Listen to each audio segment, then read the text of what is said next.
I do think that we are online. So yeah, welcome to the third attempt on a Grand Tactician stream. This time, as the title might suggest, we are going to take a look at the campaign of 1863, playing as the Union. I've tested this today already, and I must say I enjoyed it very much. The campaign starts immediately after the Battle of Chancellorsville,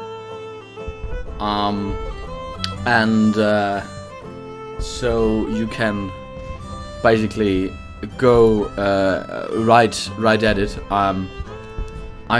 Last time I forgot at least to start with AI aggressiveness doubled, which I usually do prefer.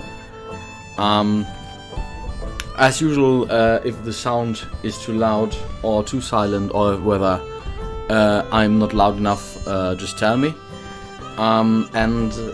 During the last game I brought on quite a sizable engagement right from the start. I engaged Ewell's Corps, with Pleasanton's cavalry corps, which held him in an entire day's holding action until two other corps arrived. And I was able to pretty much wipe the floor with him, which resulted in the game crashing again. Yeah, not sure whether there has been an update since the last stream, although it has been announced. So, just so you guys believe me, quite quickly, sound is quite low, might be still too loud. If that is the case, just tell me. I think less loud is always the better. Okay, so 1863, double aggressiveness, industrialization, Kansas Free State, Underground Railroad, just the basics, historic policies, and here we go. So, yes, I will try to engage the army of Northern Virginia as soon as possible, although I am, of course, aware that historically that wouldn't have been easily possible, especially because there had been heavy losses and demoralization from this quite heavy defeat, probably the greatest tactical victory of the entire war. At least the most well executed, so to speak. Yeah, so we will try to engage Lee as quickly as possible, taking into consideration that his armies, at least in my last playthrough, didn't really care for the defense of the Rappahannock, and I was actually easily able to cross it at Fredericksburg and pretty much defend Fredericksburg with my cavalry force against the which corps is it? Ewell's Corps? Third Corps, I think. So it wasn't too bad. I held them for the entire day and encircled them with superior numbers after the cavalry with their carbines behind an unfinished railroad line just wreaked havoc on the enemy infantry. I really do hope that we can bring about this engagement again, and yeah, we shall see. So the game should be about loaded now. Something I could have done from the start and started in the game, but yeah. So if you have any opinions or want to utter some criticism or complain about sound levels, feel free to do so. It will be duly noted and hopefully fixed. Okay. So the game starts with this. I left out the little intro video. Don't really care for that right now. I just want to get into the game as soon as possible. And so yeah, the bloodiest war in America. No surprise. Grant is advancing to Vicksburg, which he will take, or would take rather. I guess the day before or the day after the end of the Battle of Gettysburg. So 2 destructive blows for the Confederacy. Lee wins the Battle of Chancellorsville, which was early May, I guess May 8th. I'm not sure. So let's jump right into it and pause the game. So as we are hovering over the west already, tell me why can't I zoom in? Now I can. Okay, something he did not really. I'm going to reduce the graphics quality ever so slightly. Found out that it does help with the performance just a little. Okay, so over here we have the Army of the Tennessee under, not sure who at the moment, but its corps are quite spread out. This cavalry corps holding the right flank, probably not too sizable. Should be able to to dislodge them with a nice infantry attack. What I want to focus on, of course, is taking the important river crossings and just dislodging the army of the Tennessee from their current position. So I will tell this corps at Corinth to pretty much just march for Decatur. Will take quite a while, actually a few days. Shouldn't be too problematic. I'm going to give them the good old foot cavalry. No, it's only forced marches. Yeah, flying column, so they will move faster. And I will not yet tell them to engage because I first want to engage the army of Northern Virginia, which I will do now. So, as you can see over here, the very recently whipped army, for some reason eager in morale, with very good intelligence of the enemy forces, can see Lee's headquarters over here and his surrounding corps, the cavalry division under Stuart, probably. And this first corps, I can't see who's in command. So, yeah, we'll just pretty much start advancing with all our might. And especially Pleasanton, I want at the front. Hopefully the Confederacy comes for us. I would very much appreciate that. We'll tell General Reynolds to go for Fredericksburg, hopefully in a little less fucked up manner than the actual battle.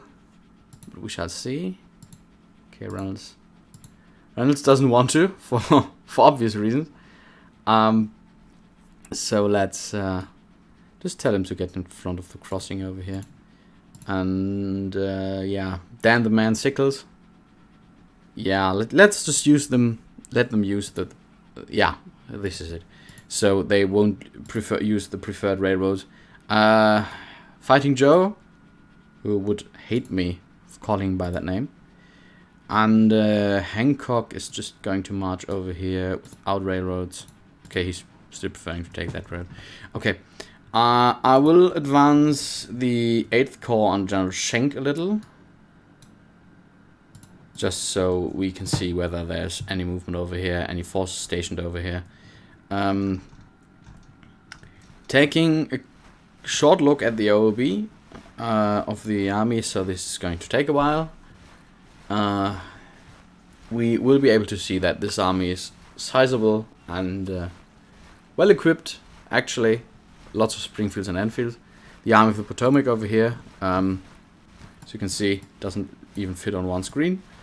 Has a few corps, quite a lot, and especially Pleasanton's cavalry, its own artillery reserve, consisting of a bunch of artillery brigades, actually. So we have 3-inch ordnance rifles, 20-pounder Parrots, which are great at long ranges. We have the 3-inch ordnance rifles again, and 12-pounder Napoleons. What I have found is that many of the brigades actually don't. Many of the divisions actually don't have a attached artillery battalion, and that those are only belong to the corps, which I don't like that much. But it seems to be the favorite operating procedure. Wait, I'm going to tell. Alright, this should improve my vocal sound a little. Okay, I've given orders over here. The 30th Army under Lieutenant General Sidney Gardner, whoever that is. I don't really mind. So we are going to tell the game to advance, which it does. Hopefully orders are being given. Or not. Why aren't they? I mean, I want Pleasant at the front, actually. I want to engage the enemy with cavalry and give them the old Gettysburg treatment. Buford's division actually was my reserve in this battle, and it was pretty much the only division that got whipped. Ah, the army's approaching.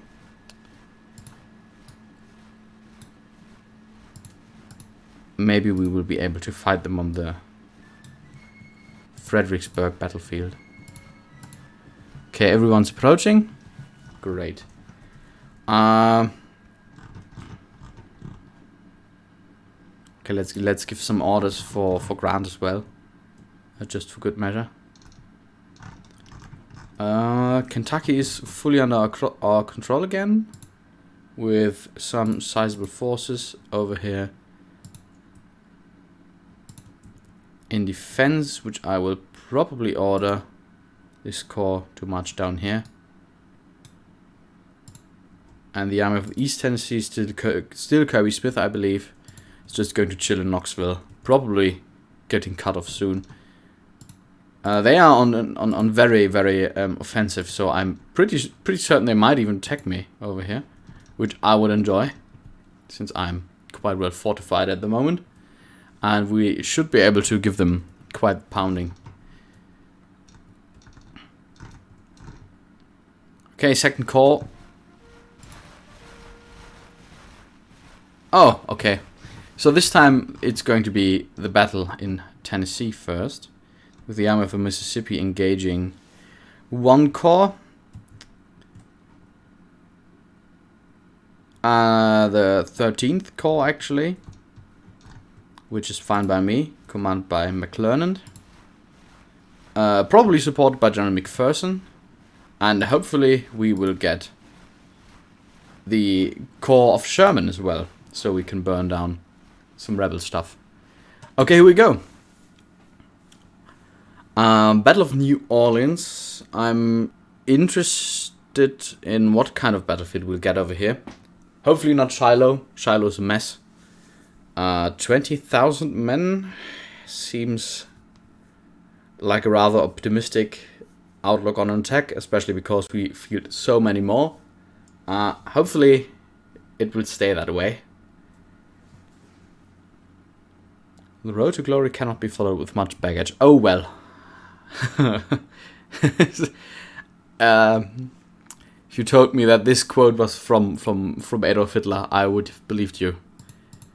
Alright. We're facing the Army of Mississippi under command of John C. Pemberton. 20,000 men, 56 guns. Sounds agreeable. Yeah, supply state is outstanding. We will vigorously attack them. Yes, I very much like that idea. Alright. So what do we have here? We have the Corps of McClernand, and for some reason Grant decided to spawn in from the left flank without any... Oh, he can't move there. Well, shouldn't be too bad. Okay, seems to be the Battle of New Market, actually. No. The Battle of Bull Run. Alright, it's in Mississippi. We're still fighting on the Bull Run. I would have thought there was a more appropriate battlefield, but yeah. It's going to be Mississippian Bull Run. Okay. So what's the plan? We know that the enemy is going to spawn from around here. So yeah, not to make this the umpteenth battle of the Bull Run, my first uneducated guess, I must say, would be to march for Wallington Turnpike as soon as possible. Establish your position there, since the road network they have available is pretty shabby. So we might be able to take a strong position over here at Wallington Turnpike and smash them coming at our lines. Hopefully reinforcements coming soon, and we should be able to completely overwhelm them with those reinforcements arriving. We have a lot of engineering points, which we won't be able to use. For what reason should we? Since we are on the offensive. Okay, so yeah, there's not much to do. Maybe get all those guys into marching columns. Can I get the entire corps into marching column? That would be great. Oh, wow. Ah, I get it. Yeah, okay. Could have done that earlier. Sorry. And here we go. Okay, firstly, I've seen that there is a cavalry brigade. Sizable with Burnside carbines. Actually, a development of General Burnside before the war. So we're going to tell them to rush up to the farm at the turnpike. First and foremost, we should detach this unit. The 10th Division will just march on, as well as the 12th, taking position on it up at the turnpike. Cars Division, which is not the division of the actual artillery, cavalry I mean, will advance further forward, since I guess they are, they're around furthest away from any road. Okay, sorry for that. And we'll wait until those guys are detached, or can I give orders now? Apparently not, without actually reattaching the cavalry force again.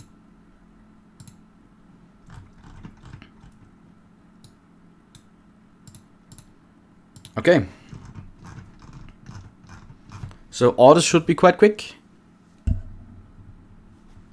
Given by bugle. And we see the army marching. The corps, rather, marching. Hopefully we will be able to muster as many reinforcements as possible.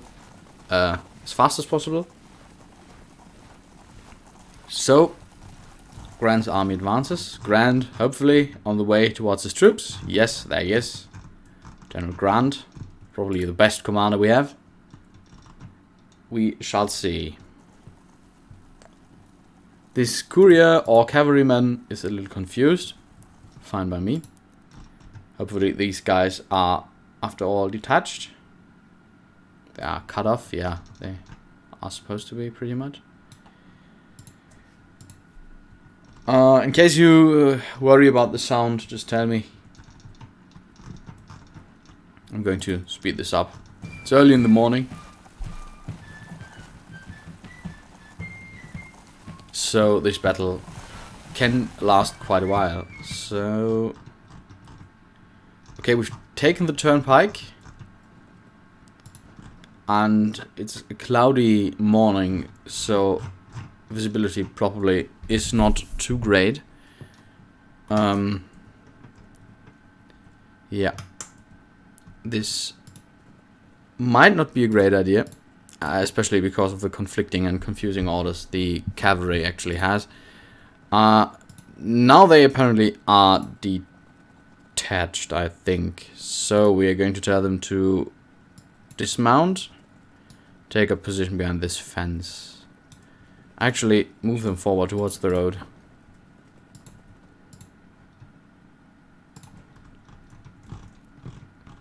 The corps on the march, hopefully soon to arrive at its destination. Okay, apparently the Confederacy was more active than I thought, which is fine. And they are marching towards Sudley Springs and Matthew House Hill, which is completely okay, given that I can just give McClernand the order to march as quickly as possible over there. Like this. Preferably not like this. Just give them a halting order. so they are not confused. The army should now come to... The corps should now come to a halt. Ideally.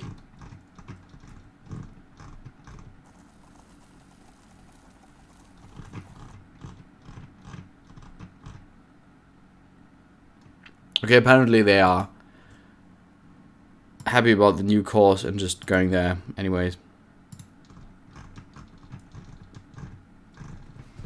Cavalry riding into the distance, hopefully coming back at some point.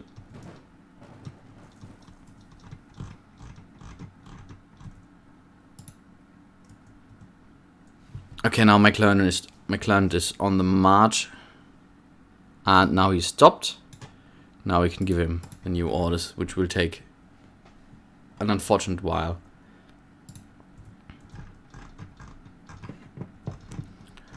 Colonel Torbert's cavalry sitting around, probably waiting for a courier.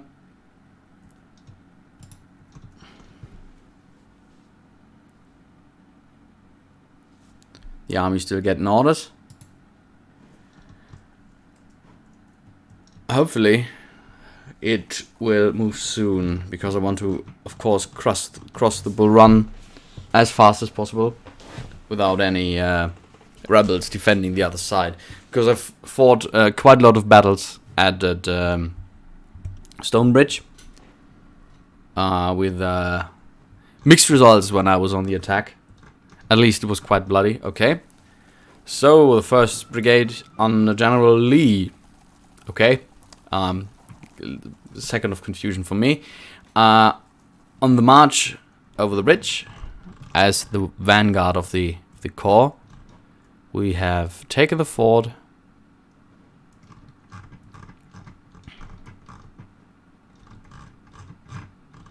And I guess it won't be too long before we will see some rebels. Ah, there they are. Okay, let's stop for a second. They've caught us while we were assembling, which is of course not great. So we will take on positions over here, especially on Henry House Hill, or around the Henry House rather. We will send. Have given orders to Osterhaus, Smith in reserve at the bridge, and as such, if the orders are transmitted in time, which I really do hope they are, General Carr should move towards the Henry House Hill as well, preferably double quick, then we will be able to engage the rebels in not the most favorable terrain for an attack, especially if I'm not able to take Henry Hill.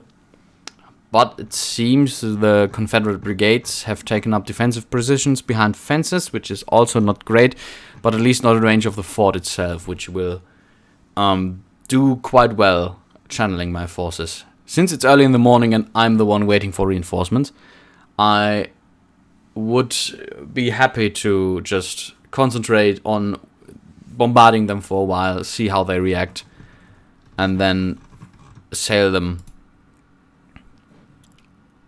in a well orchestrated attack rather than just rushing for their behinds. I'm of course always happy to take tactics advice, especially if you have a little more experience than I do. Can't say I'm a master of this game yet, really. Okay, my reserve can actually move on a little further. I don't have... Do I have core artillery, actually? No, I don't. Why don't I? That's frustrating. Especially because the corps in the east all have their own artillery. Those guys only have division artillery. Seems to be a doctrinal thing over here. Okay, wherever you are going, I don't like where you're going. Just take on position and start shelling. Especially because there's more Confederates arriving. Another General Reynolds, another General Lee, as if there were not enough General Generals Lee. Okay. Apparently my cavalry still hasn't detached, which is fine by me now. I won't use a single cavalry brigade on the offense. Okay, my artillery started firing, and for some reason one battery has decided to cross the ford on its own. So I will tell the entire brigade or division to cross the ford.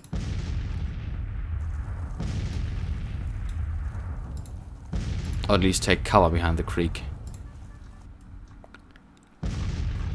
Okay, the Confederates don't seem to like what I'm doing. They are indeed, surprisingly rather, coming for my forces over here at, is there a name for this? The Moral House. Won't complain. Great position for me. Taking cover behind the fence.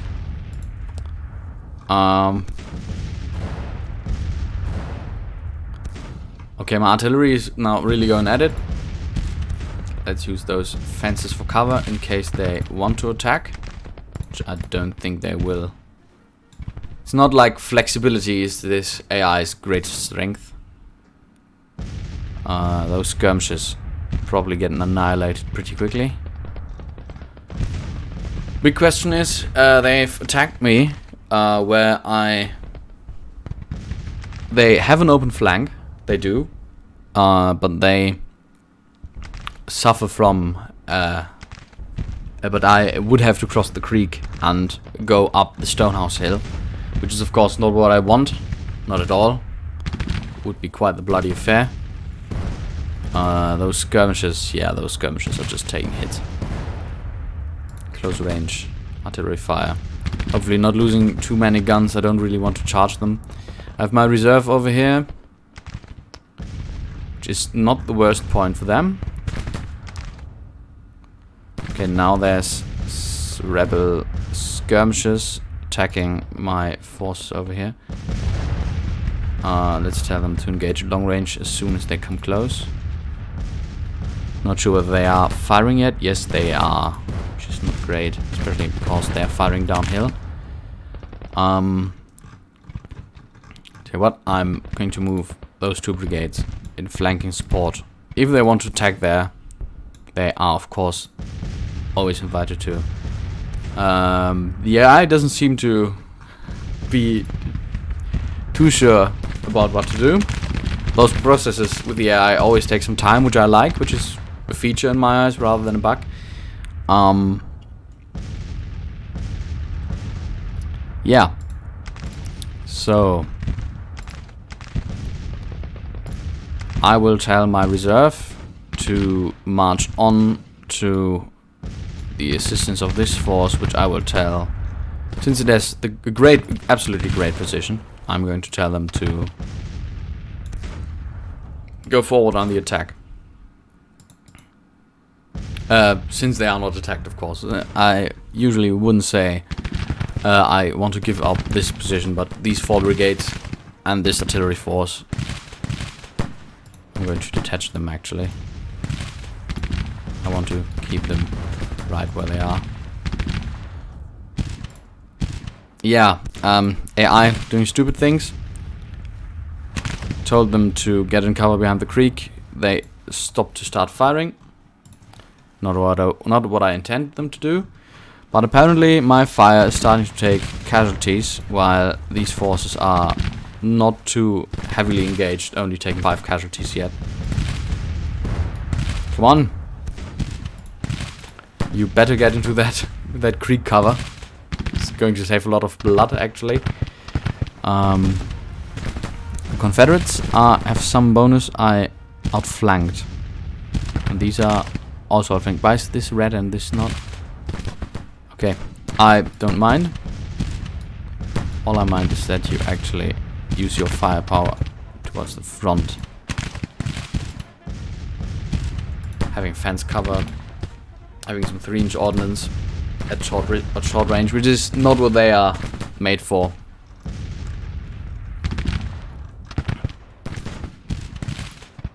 Okay, General Osterhaus Moving on.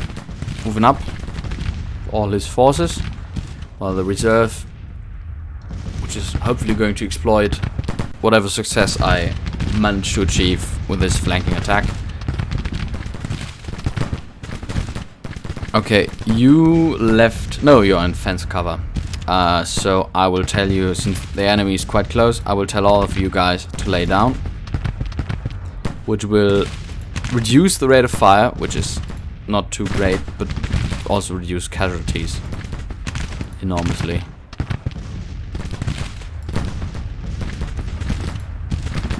For some reason those guys are taking heavy fire, or at least a heavy morale penalty. I really can't use them breaking, actually. It would be amazing if they didn't break. We shall see. But yeah, Osterhaus's force.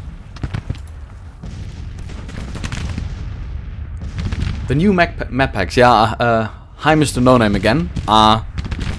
New map packs would be great. There are way more battles than in the than only Bull Run, but since we are apparently always mostly fighting on Bull Run.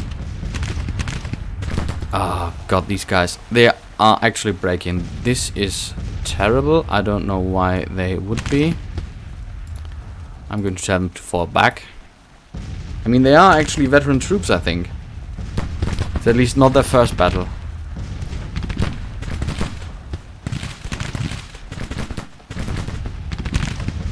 Yeah, let's let morale stabilize a little. Can I actually... Is this how rallying works? I think so. Commander, rally your brigade, please. Let's see whether I missed any important report. Like... somebody has arrived. Apparently not yet. I mean, they are quite far away. It will take a while.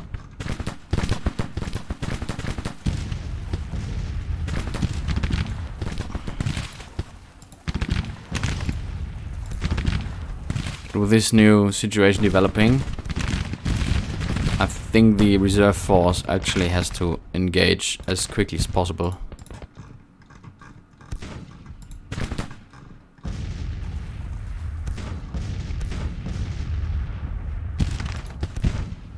The forces holding toward Henry House Hill is still engaged, not taking heavy casualties. 57 here, 20. Ah, they are about to break. Why are they? Why would they? I mean, if 50 men out of your brigade die, it shouldn't be... I mean, I've never been into a battle, to be honest. Shouldn't be surprising to any one of you. But this seems a little over the top. I hope they will hold, actually. No, I will actually withdraw them. I can't really use them breaking. Second Brigade of Lawler over here. Apparently still holding fine. Confidently.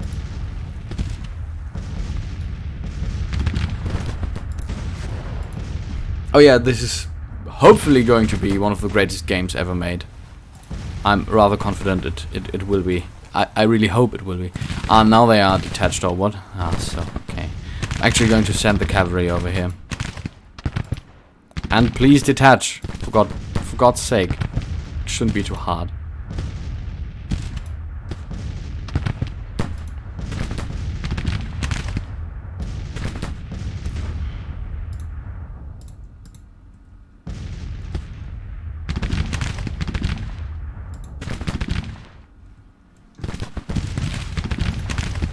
I'm just standing in front of the artillery taking canister fire.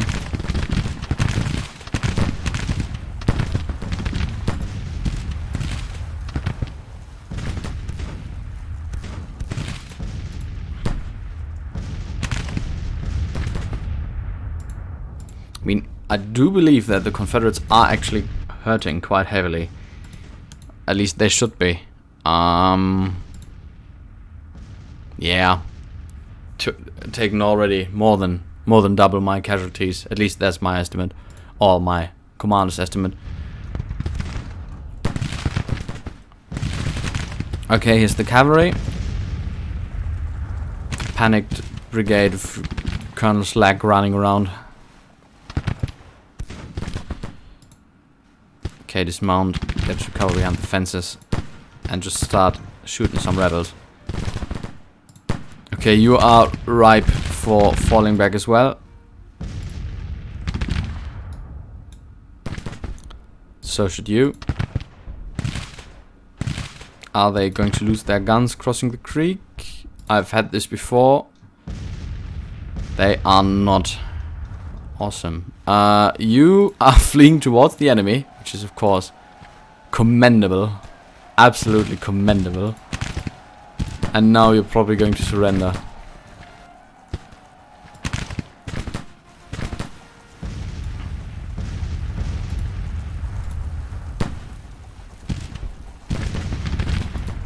I wonder why I can't give you the order to charge. Can give them. Can't give those guys. Ah, now I can. Maybe a bad idea actually, with so many artillery in behind. I'm going to fall back and retire a little, out of range of the canister shot.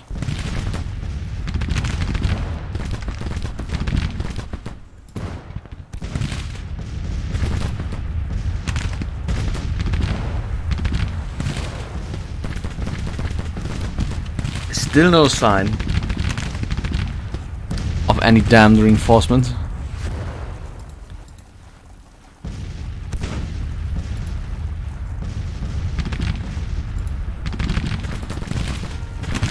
Okay, I'm taking apart this artillery force over here, finally, with concentrated fire.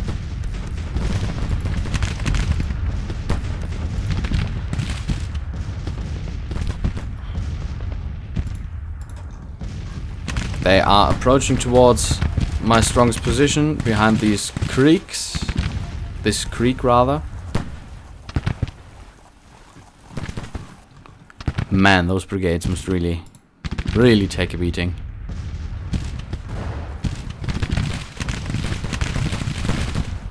Who's this? I can't see the commander. Bones division at least. Man, those guys are metal. I wouldn't do what they are doing for any money in the world, or any fatherland in the world rather. There's a limit. It says they didn't take any losses yet, probably because my men focused on this artillery detachment.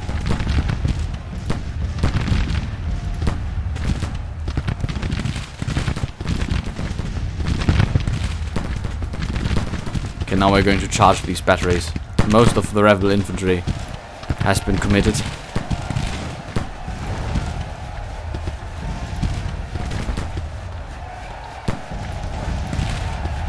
They've charged my position actually. Do not believe they will succeed. Not against those positions. Okay, the cavalry is taking a beating. I'm going to withdraw them.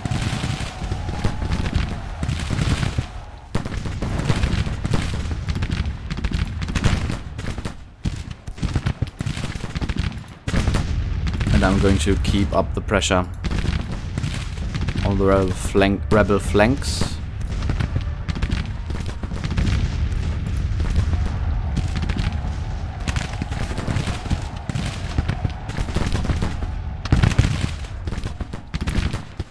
Okay, General Carr's division holds quite well actually. Can't complain. I mean, little starting difficulties. Okay, the cavalry actually goes for a run, which is not great, but I will advance my infantry towards the enemy so they can't break through across the fort. My infantry taking on the enemy artillery. Let's see whether I can use their guns against them. Yes, I can, which is a great feature. I love it. I absolutely love it. And let's keep on charging forward. Maybe not that far forward. Into the back of the enemy line. All forces advance. Now we'll carry the day, I hope. Unless there's catastrophe on the other side of the battle. which there apparently is not yet. Although the rebels are really pushing their luck over here. Is the sound okay? Do you understand me fine? Isn't the game too loud? I noticed that sometimes after you restart the game, especially after it crashes, it resets all the sound settings. So in the Battle of Sharpsburg last time, I was quite quiet actually. Lot of Yankee Doodle, but not too much of my angelic voice. General Slack has withdrawn. Fine, at least he will be there. Everything good. Thank you. Alright, they are trying it again. I'm going to give you guys spirited charge. And the cavalry going for a run through the enemy lines.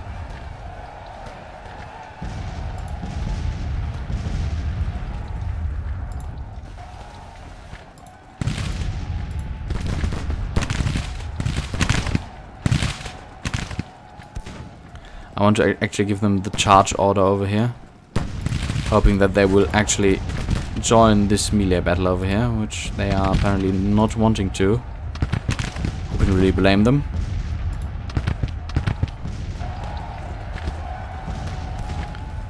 Man, those rebels, they really want to cross that fort.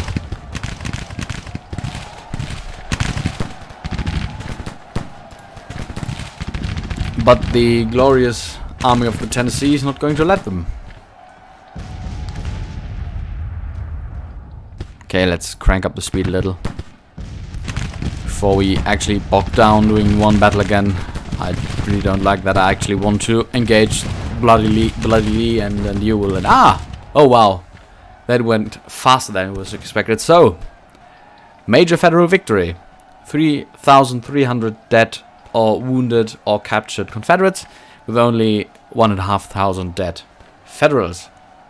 Awesome. General Pemberton has been whipped quite substantially. I like...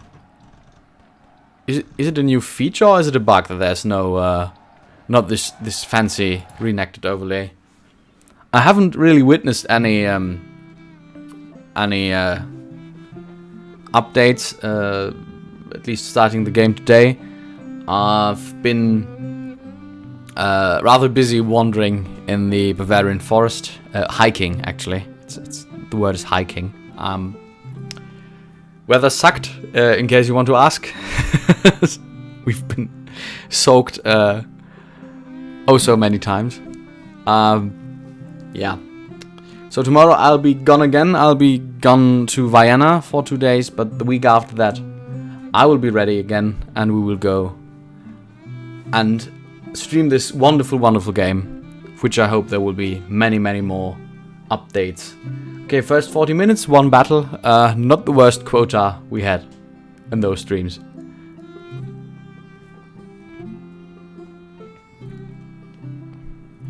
So, major federal victory, national morale drops, military experience rises. Where's here actually, Mr. No Name? Like here. It's not the best geographical advice or hint rather.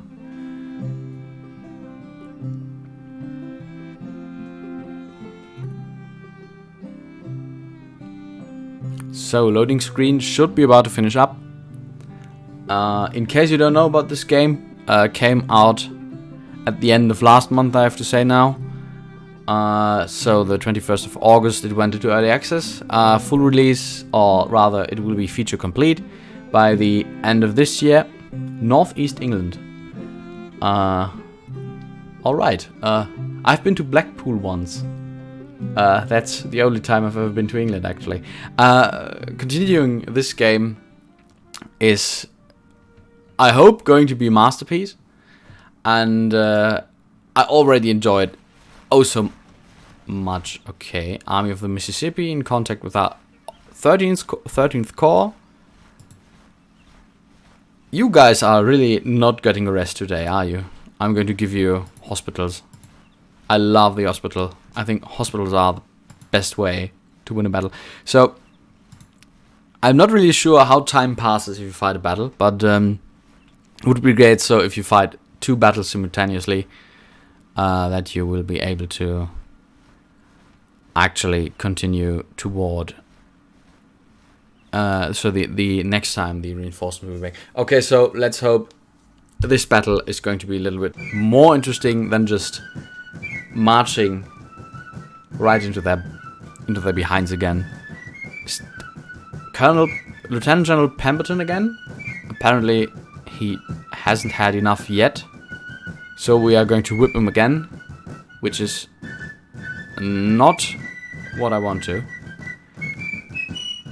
Ah, yes. General Scott is the most dangerous antagonist I have. Yeah, that was actually not too far from true. The old general was not too keen of Little Mac and his Napoleonic attitude, and especially that he was hailed as the savior of the nation. Okay, rinse and repeat apparently. But this time, I'm going to march for Matthews Hill as soon as possible, dispatching the cavalry. Pemberton was from the north. I've heard a lot about Union commanders from the south, but not about Dixie commanders from the Confederate commanders. Sorry, from the north. Although of course there are always exceptions. Okay. So this time, let's not make the same mistake twice. I'm just going to start this battle as is. You would believe that we would at least occupy the same positions as we did before. Would be reasonable. Okay, the army, the corps, I still have to say, advances. I will go to dispatch the cavalry to go and capture the different forts over here, like this and this. Henry House probably going to be taken by commanders marching past. So let's see whether the cavalry will be detached. What do you think?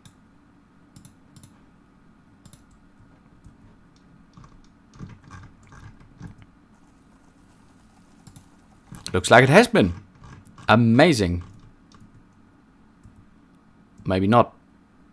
Okay, we shall see. Okay, Grant taking a stride on the road again.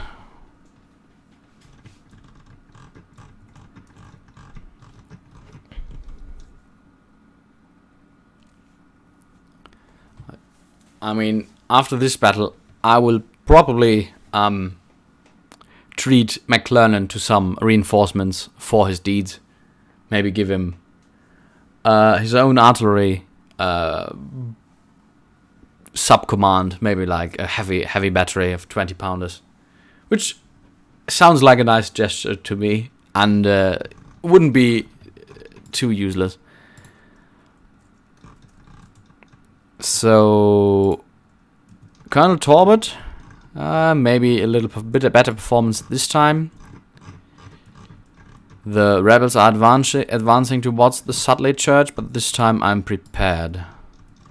Okay, General Lee, let's hope you can actually just hop towards this fort. Fought great battles on this fort. I mean, I think one of them I actually streamed, where it was only like the staff guard of the army of the Potomac. Okay, the rebels are apparently crossing the fort, which is not too bad because I've got the ability to engage them up from up here, which I will do. Go get them, boys!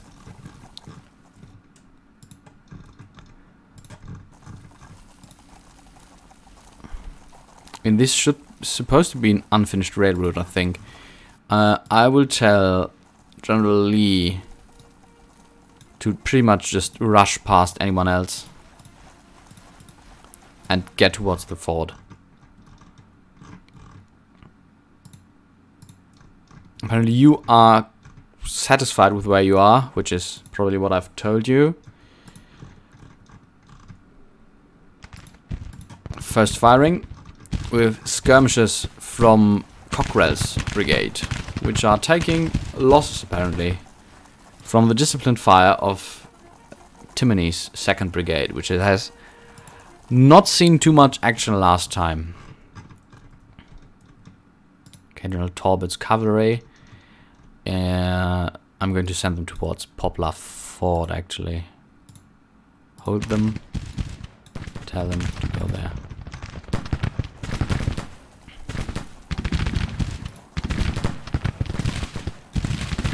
Okay, charge towards the fort. Just brush these skirmishers aside. They are in the way.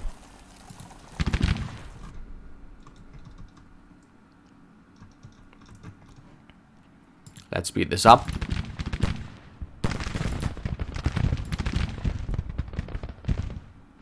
Yeah, just what I thought. There's Confederates assembling on my flanks. Okay, apparently Cockrell's skirmishers got the message. And now I am confident to just withdraw. Colonel Timoney, or Colonel Timoney's boys rather, not too keen on fighting. For reasons unbeknownst to me. They are already only down to stable morale, which is not too far from breaking. I think they really should rename this. It's a little confusing to see that the morale of the men is stable and they are actually close to breaking and already blinking, flashing.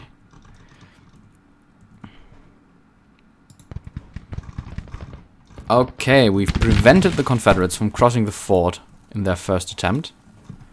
Now we've got the artillery. We've got 2 brigades. Timoney apparently back to old shape. But now Lee is under heavy fire. I'm going to give him sharpshooters for increased effectiveness. And I'm probably going to move him back a tad. No, I can't. Yes, I can. Because I don't really want him to be engaged that heavily. I just want to put fire on the fort, not lose too many men. And yeah, this is going to be a sad engagement if it only will be fought across one bridge. The question is, do I want to wait for reinforcements? I don't think so.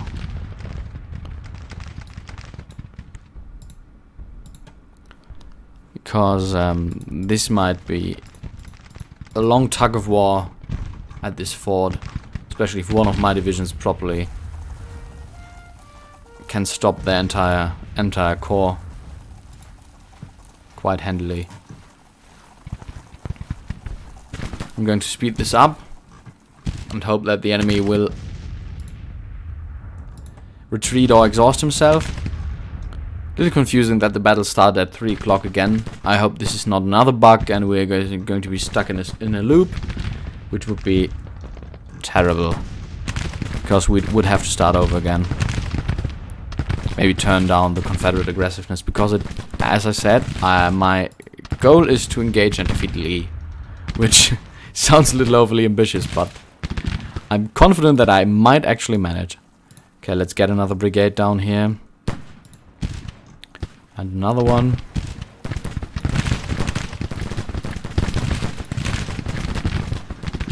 Okay, here they come. I think it was a good idea to actually cross these, to prevent the enemy from crossing the river.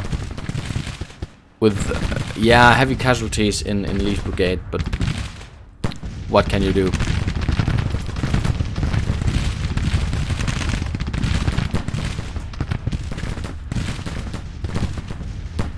Okay, this is a full engagement again. Pemberton surrendered Vicksburg too soon. Yeah, I mean, it took Grant quite a while, and the supply situation, if I recall correctly, was rather terrible. So I think it was, concerning the life of his men, it was the reasonable and responsible decision.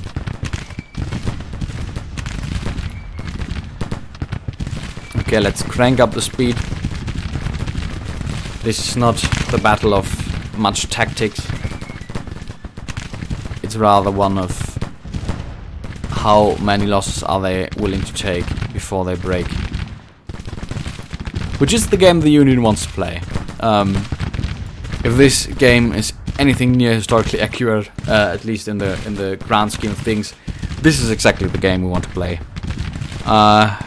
Taking losses and inflicting the same amount would be completely fine in our book. They are trying to get past, which they will not succeed in doing, I think.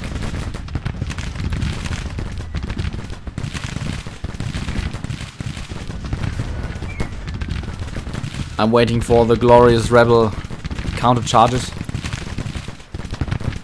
Why aren't you guys firing?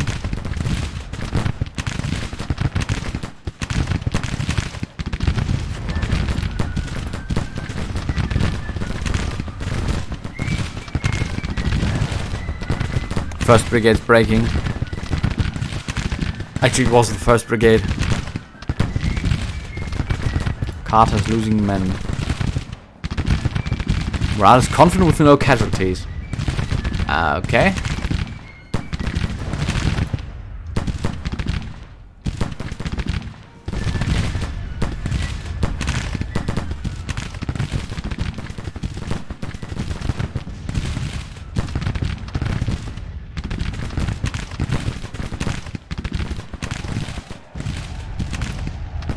Yeah. Okay. So this was a fast one, thankfully. Yeah, we lost 1,000 men. Pemberton lost 6,000. That's hard to imagine, actually. 6,000 men. I mean, that's double what he lost in the first battle. And this time yeah. I mean, okay, running into the concentrated fire of 4 brigades and 2 artillery battalions sounds like a rather unhealthy thing to do. So this time I hope his morale broke and he won't be able to resist anymore. Yeah, national morale drops. No battle honors again, which is... Did they delete those messages? There he is. Colonel Carter, yeah, Colonel Carter, although you write weird dispatches about how many losses you have and then respond with, end the letter with, I have no losses and my morale is great. Yeah, maybe not not a straight A in staff work, but at least you tried, at least informed me, and yeah, your brigade held brilliantly.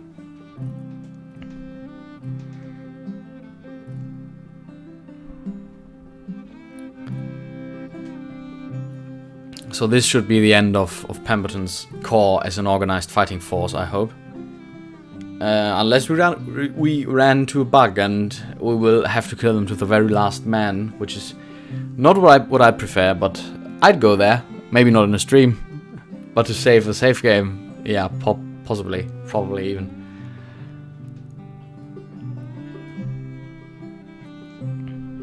Yeah, loading screens taking a while again. As per usual. As usual.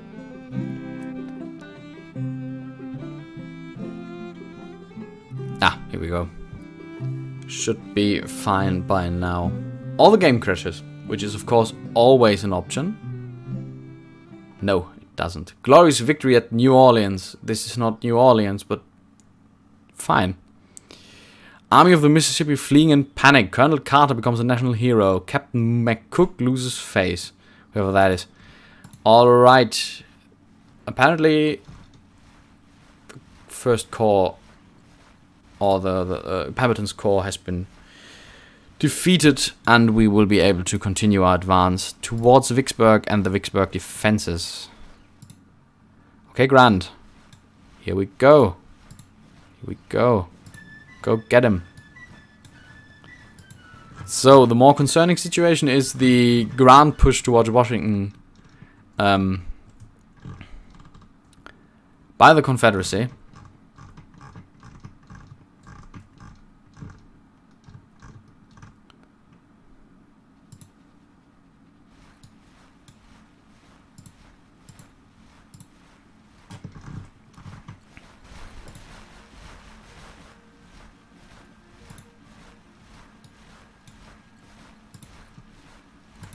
There's no man in Fredericksburg. Hancock. Hancock, do it. Oh yeah, I completely forgot about policies, because now we have actually so interesting options. We have the option to go for the next military, don't we? Do we not? Why don't we? I want to. Military railroad organization, which makes troop movements faster. And the abolition. Yay. Abolition of slavery. That is my thing. The Revenue Act 2. After winning a few battles, I feel confident that we can actually increase our revenue. Which is actually not too bad. Come on, Pleasanton. You old hack.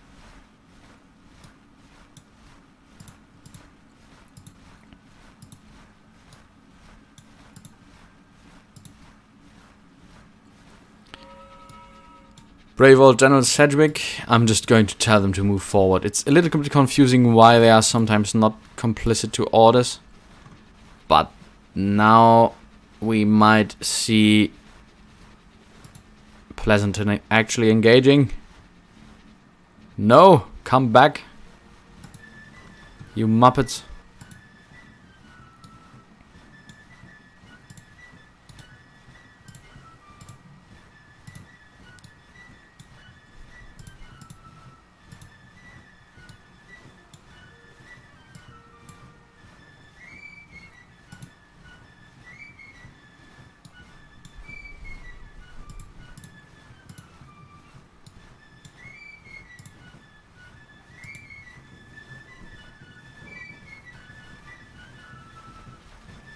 Now there's movement. I would even be ready to fight on Fredericksburg if I have to cross the Rappahannock. Which of course is never great. You guys are on offensive. Why are you not attacking? Are they just always retreating maybe? Are they going back to fighting over in the west? Which is what I would do if I ever played a Confederate campaign, which I have tried once. Okay, Joe Hooker, the first one to cross the Rappahannock apparently. Followed by his corps.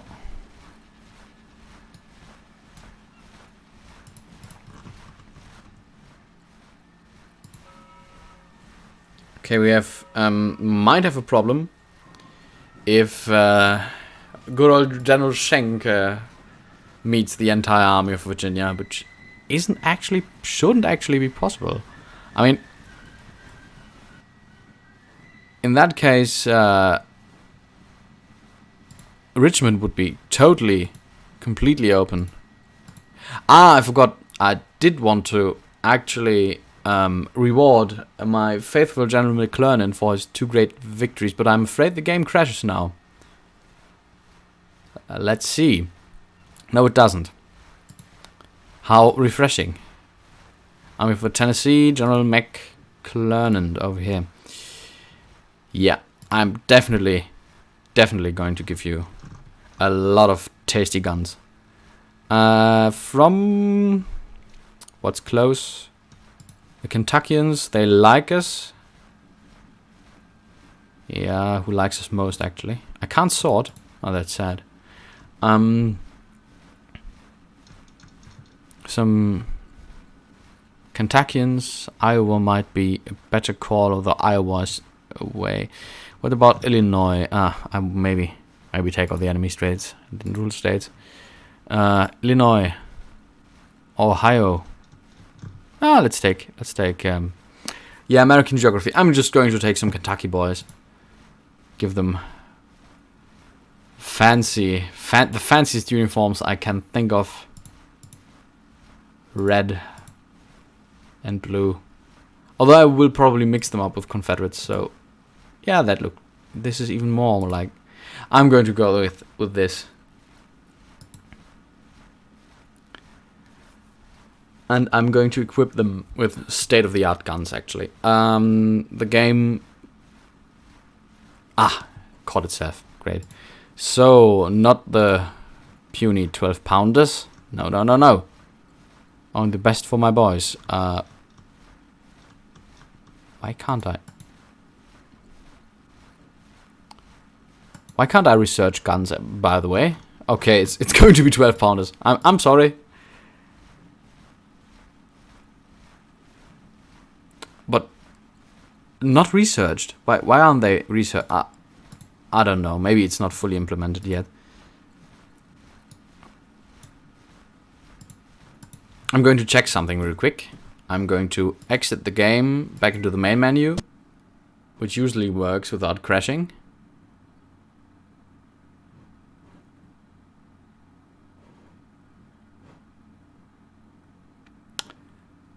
It crashed.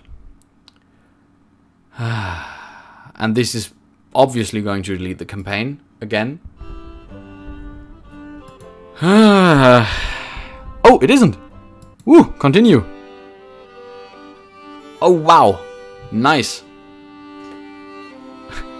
Please let this work. Because I usually sometimes had this that army's not going to engage when they are when you fought some battles. I've had that. I thought maybe this would fix it. Just going back into the menu. The music feels loud. Sorry if it's loud right now. I forgot to change it. I was just overly excited.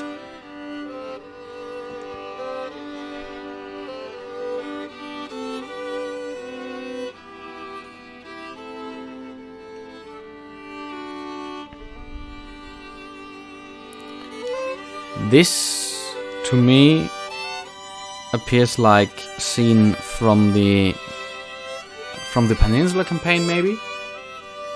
I can't really tell. Looks like it, actually. Desolate countryside. People look hot, and there's a lot of mud involved. I'd put my finger on Peninsula campaign.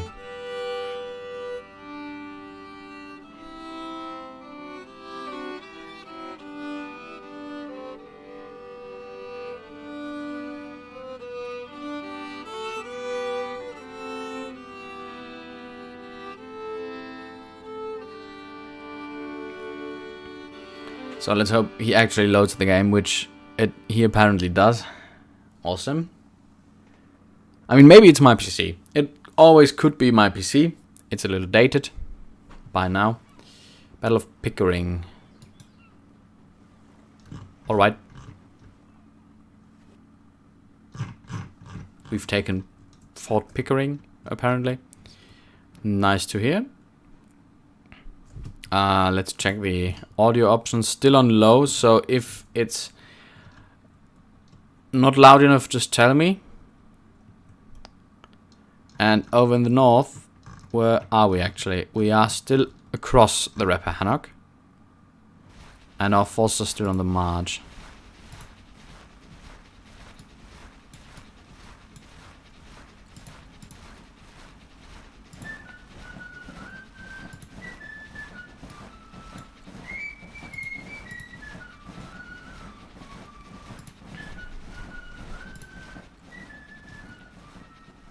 We appear to have drawn a wedge into the army of the Confederacy.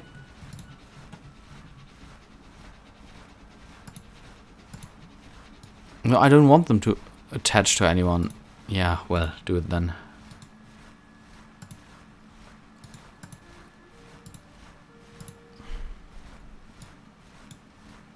Okay, so Charlottesville has actually fallen. I'm going to send Reynolds there, supported by Slocum. To deepen the wedge we have drawn into their flesh.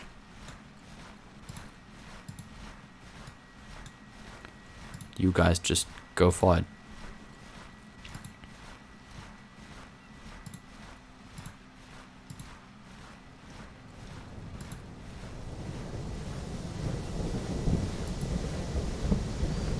maybe that isn't the real position of the 3rd Corps, and we're just assuming it's there, and it actually isn't. I'm not sure. There's a question mark, but thought that no spy is so bad, or is he? There's actually an incursion into my territory. Over at West Virginia. Okay. Great news. Lee coming for taking an interesting route. I do have one weird Washington Corps over here, and I have Heinzelmann's 22nd Corps, which I will also move to Grafton by rail.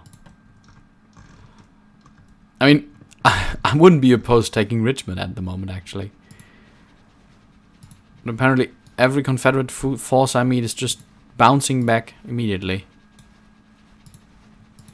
If there's like a problem with the battle initiation, I mean, all my forces are in offensive stance. And now we've actually even seen the 1st Corps, the 3rd Corps.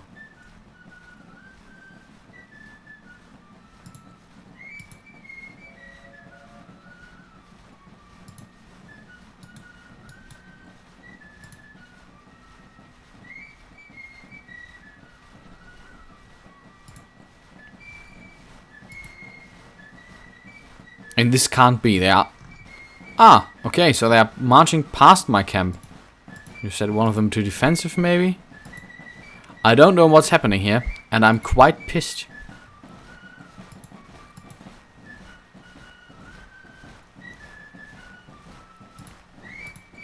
Would you please, you know,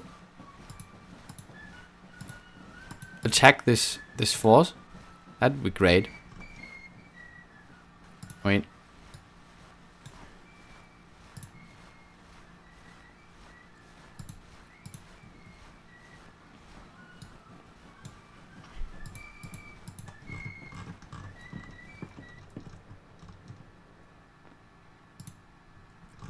Okay, Shank's force of 20,000 is currently on the move to Grafton. If Lee's incursion wants to go deeper, I can live with that. There's a siege. Battle of Pulaski. Apparently, the District of Georgia wants to take the area of Savannah. All right.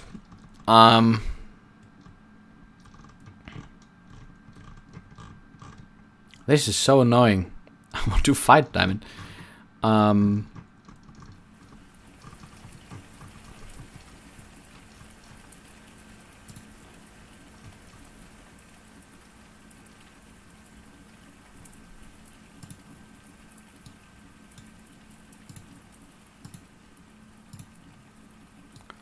Okay, maybe in the west we have a better chance of an engagement.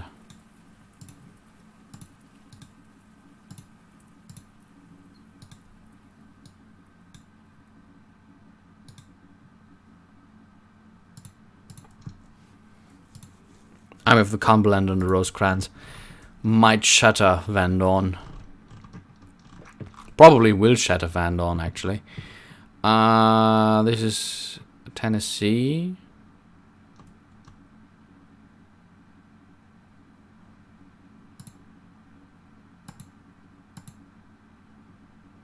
District of Arkansas.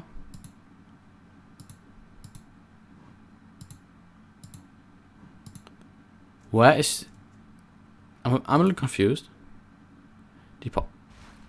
What? There's a corps of 6,000 men engaging with 14,000 men. I didn't want to play this battle. This means nothing to me. I'm going to auto-resolve. Probably going to lose. Well... I mean, of course, I know the defense of Charleston would be quite significant. Or at least trying to hold Charleston as the most important half of the Confederacy. The Department of Northern Carolina is in contact with the 2nd Corps of the Army of Potomac. This seems like a proper battle for once. Let's go. Holy moly. So, I'll probably pause or stop the stream if this is a major battle, at least afterward, of course. And 30,000 men, yeah, that feels more like it. Probably I'm going to have like double, triple. Oh yeah, triple the amount. And a good old John Hancock. No, Winfield Scott Hancock, sorry. Yeah, with his best order to charge an entire brigade to a regiment. And the regiment actually shattered the entire brigade and lost a third of its men. Which actually saved parts, at least, of the Battle of Gettysburg. Yes, troops can actually be embarked on ships. It is possible. You can anaconda the Confederacy all the way you want. So it is possible, just maybe not too great an option right now. Cold Harbor. Never played this map before. Good to see something new. We can see the Confederates are at Gaines Mill. So this is where we are going to go with the Army Command and the entire force. What do we have? We have one corps apparently under General Hancock, as said, 11,000 men, together with the utter reserve of the army itself under Hooker. I'm not going to replace him. He messed up, but I think he's still popular enough. He at least was still popular enough. I mean, he was an incredibly popular commander, given how much he cared for the entire well-being of the soldier, and how much he enjoyed improving the daily living of the soldier in the winter of at the outset of spring in 1863. So plan would be first advance towards here and see in which direction the Confederacy moves its forces. Not a sound battle plan, but new map.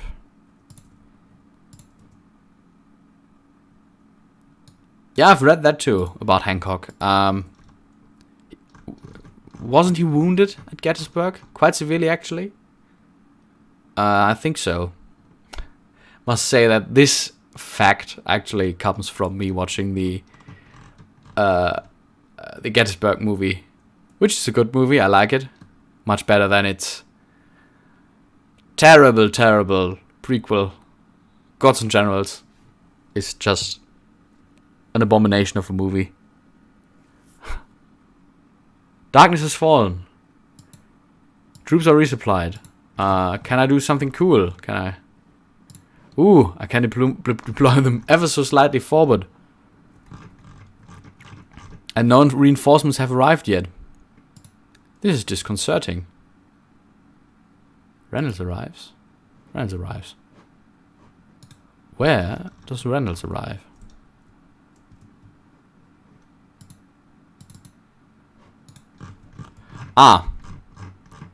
He arrives in the signature Union blob formation. Right where I don't want him.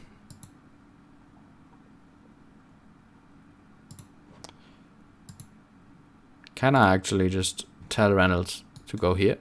I can't, but I can get him over this swampland, I suppose. Yeah, I don't want him there. Okay, business as usual, business as before. They still have their orders. How nice of them. Reynolds, my boy. Man, are you lucky we are not fighting a Battle of Gettysburg. My great holding action in the last attempt on this campaign actually got General Pleasanton at least killed, and I think General Reynolds at least was wounded. I mean, the battle didn't really feel like a Gettysburg. It was a little too small for that. It felt as significant as I shattered most of Ewell's Corps, so 1/3 of the Army of Northern Virginia pretty much was gone with the wind.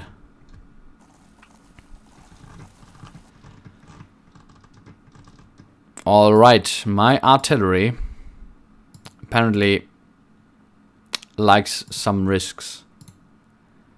Brigadier General Hazard taking on his guns in front of the infantry. I should have ordered the entire corps to move. Maybe that would have fixed it. Okay, Old Church Road has been reached with the first forces of Colossus Brigade under Caldwell's division. So, seeing that the Confederates actually have reached the Johnson's Fields, going to tell my force, or rather the entire corps,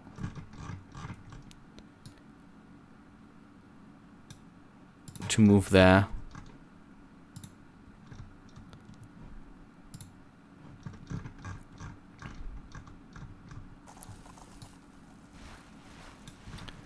Oh, so this is the division's artillery brigade. But where is like the artillery command of the army? Isn't it over here? Okay, apparently the move with the Reynolds wasn't too bad because it actually opens me the possibility to move into the enemy flank. But there's forces at Newport Harbor, which I would like to address first. Ah, no, it was the artillery brigades of the respective forces. What's about that? There's a new force arriving, apparently. Dix. Who is Dix? Never heard of that guy. But he brings what looks like... Okay, it's Keyes Command. Erasmus D. Keyes. Belonging to the 7th Corps. Anyone knows something about this? I've never heard about that before. And he's really not in a great position, given that the Confederacy will probably arrive hot right in front of his doorstep rather quickly. So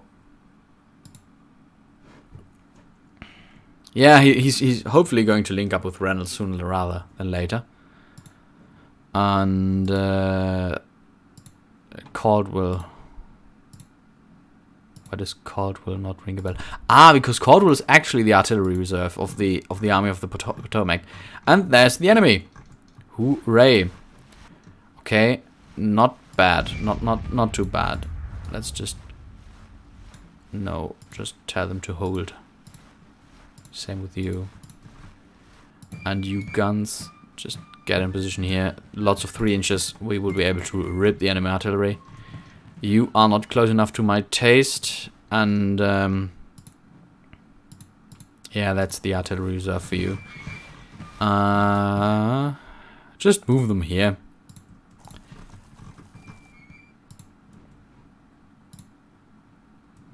Second Division, also moving toward here. There's some Confederates coming from here, but I'm not sure how many those are.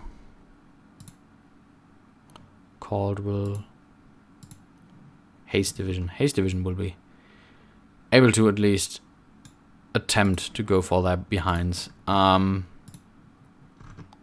enemy's actually blocking Reynolds' route.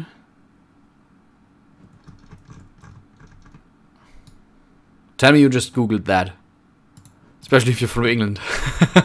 I've never heard about the Dix Hill cartel. But I'm of course always happy to learn something. Okay. General Cross, man of the hour. Here's 900 men. Just going to shatter the Confederates. Maybe you should just, get out of the way.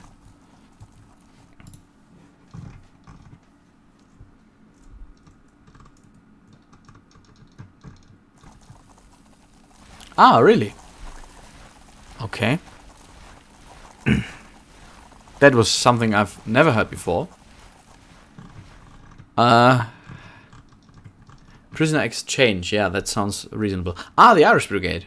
Is it still General Meagher? No, Colonel Patrick Kelly. 500 men. Wow. Glorified skirmishing detachment.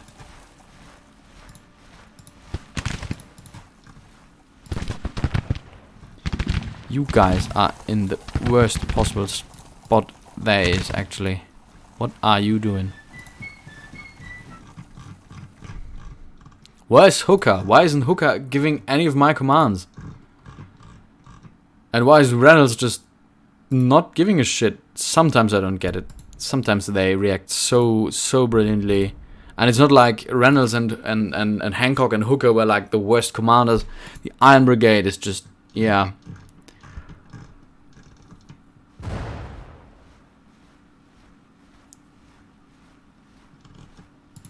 Wasn't D.H. Hill a corps commander as well? Or at least a division commander. I mean, Hill and Lee are probably not the rarest names in the British department. Okay, Irish Brigade.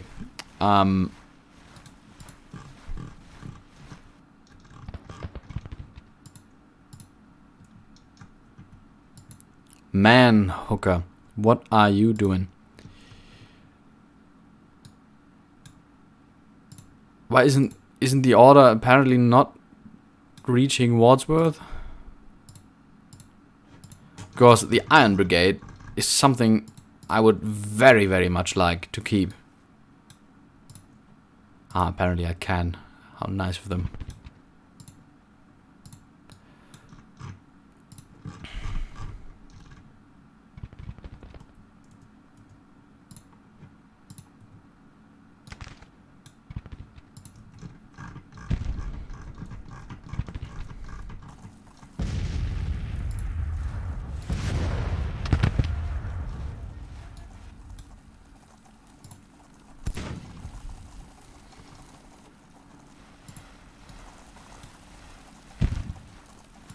Yeah, let's just charge backwards.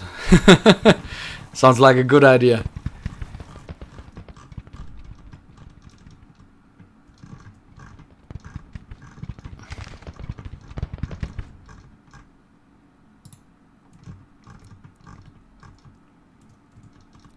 Okay, so we have our forces now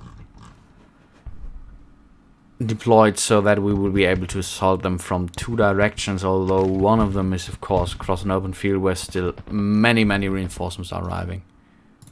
Not what we desperately want to do. You guys should at least switch into battle line and fight. Yeah, you totally deserved your 100 losses. I really want to demote you or throw you out of the army. I just always forget those names. I really should build a list, make a list, and okay, get into formation, and now move your nasty behinds forward, so you can actually engage the Confederates for goddamn once.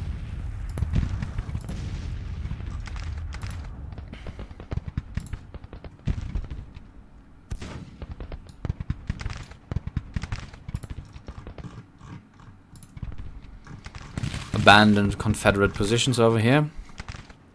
This is where they start the second day, I believe. Okay, so at least one of the brigades has saved its behind. You can also just go. And now they've taken position. At least we are returning fire for once.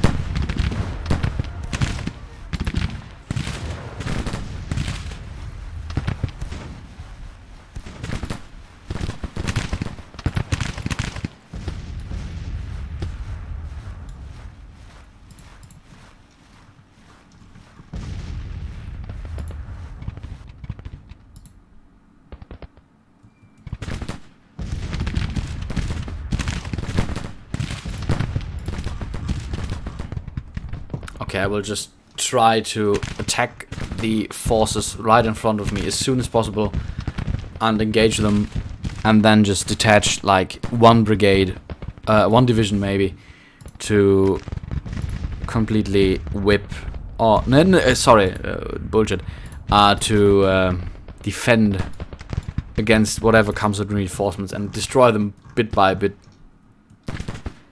which is apparently what they are trying to do, attacking one of my forces. But this is not too bad. This is not too far from what I intend to do. And I've just seen a gentleman with a magnificent little coat. Where was he? Ah, look at that. That's just dash. I like it. Insignificant fame, but yeah, at least you got a fancy little coat worn as cape. Alrighty. Prejudices are graciously fulfilled. Yeah, now you can retreat for once.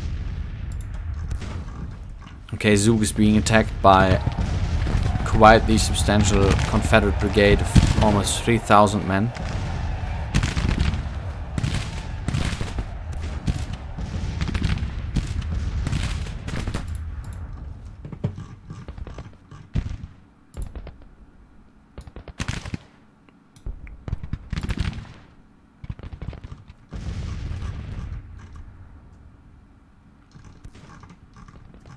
We appear to have engaged Hill's Corps first.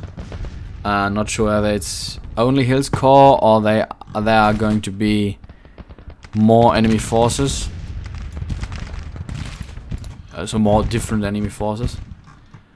Zook defending against an enemy push. Don't think he will be successful. He's outnumbered more than 2 to 1. The fire support might save us behind, but I'm not too confident again. Okay, the Confederate lines are forming up back here, looking pretty scary. Pretty big brigades, wherever they might come from. I think that might be rooted in the fact that the Confederate forces actually bothered refilling their brigades, while the Union rather created new ones and merged old ones, if I'm not mistaken.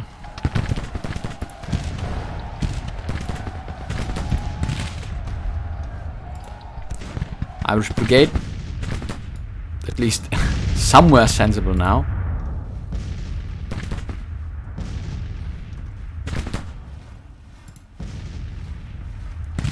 Zook has apparently held, which is fascinating. So now we can take cover behind this little road over here.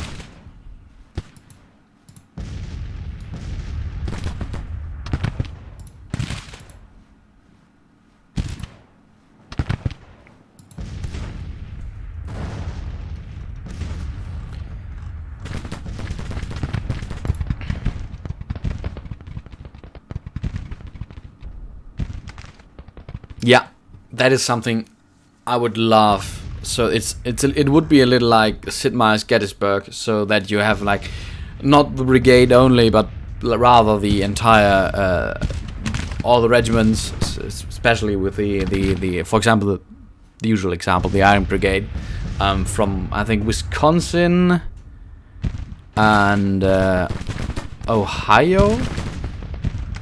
That'd be great. I'd love that. Yes.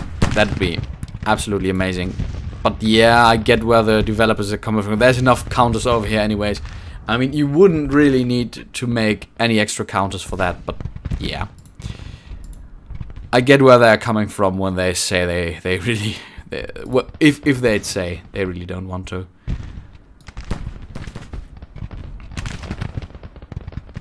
Move up the guns, and let's destroy whatever runs around here.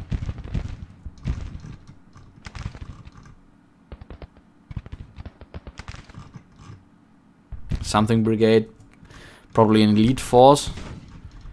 Nothing I want to mess with actually, but yeah, really can live without the enemy wasting me with a flank attack.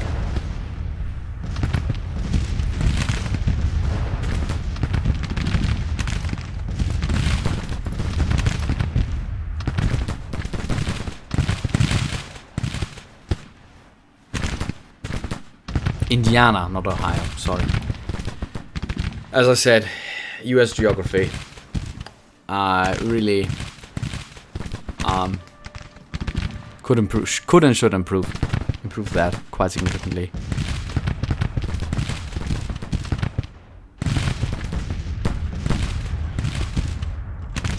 Okay, hill is really going for me.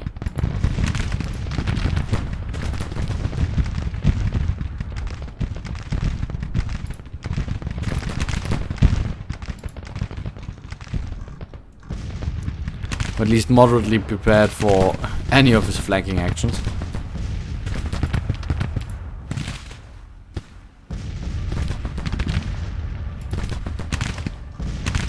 And here's Cutler, who would have preferred to command the Iron Brigade, which, to my disgustment, is that a word?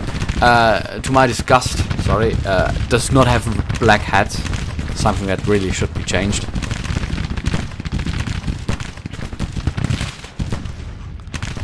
Now we have them where we want them, and we are going to tell General Caldwell actually to go forward.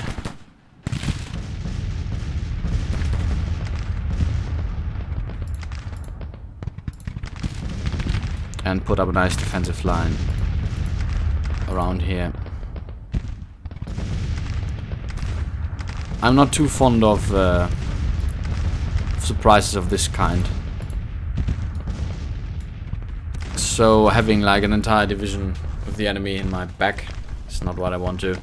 So I rather prefer to engage them separately, which appears to be working.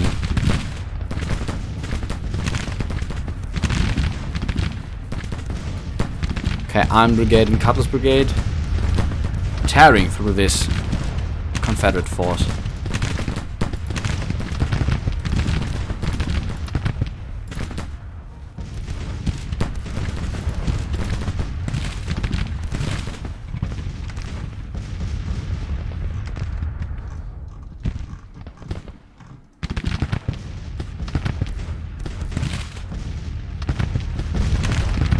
No, that they don't have the black hats, I just checked.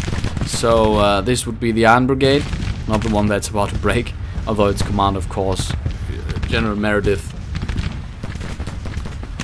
Yeah, not the best commander in the world. But as you can see, they do not have the hardy hats. Hard to zoom. But no, it's just the regular forage caps, which they, of course, would have never worn in battle.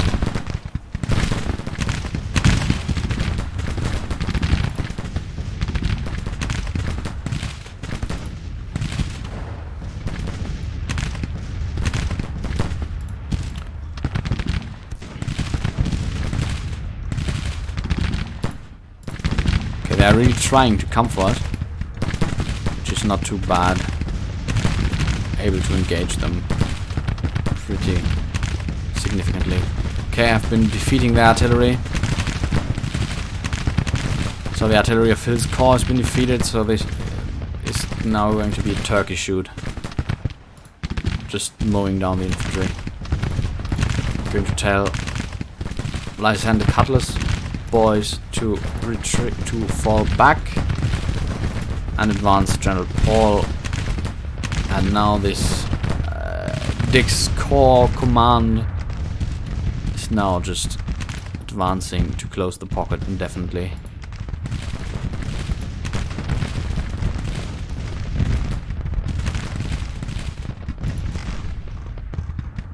Okay, here they break. Confederate forces falling apart.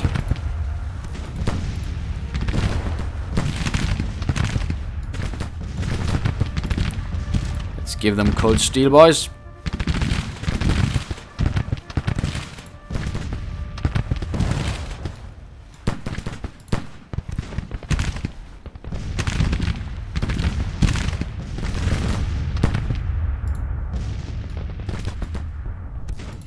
Yeah, PGT Beauregard I was aware of. Actually, pretty quickly after you told me about the Jefferson fella who actually killed another Union officer, I started listening to the second Bruce Catton book about the Army of the Potomac, and it was exactly this story, together with the story of how Solomon Meredith became commander of the Iron Brigade. One of the many intrigues in high command. Buford was really named Napoleon, or there was a Napoleon Bonaparte Buford. That I like. That's got some style at least. I mean,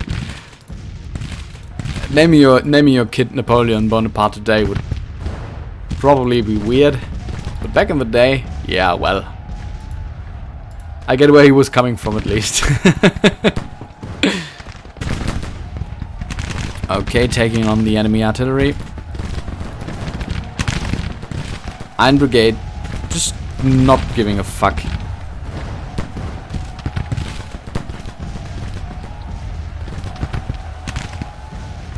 Okay, the artillery actually drove off one of my brigades.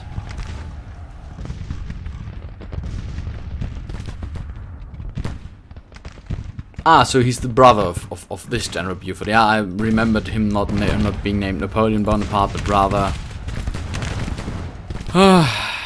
names. Somebody running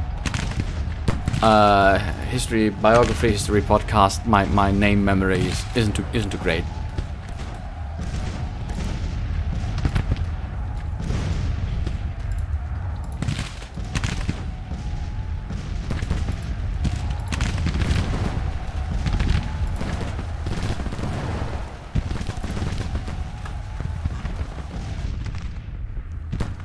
Don't really get how this battle is still indecisive.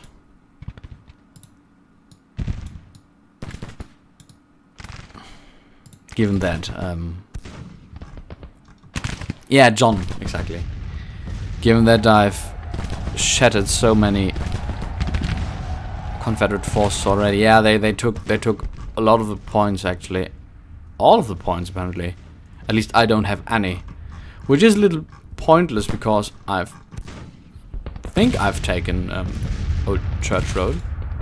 We'll move some troops to there momentarily. Apparently there's another melee going on. No, there isn't. It's just a Federal Brigade.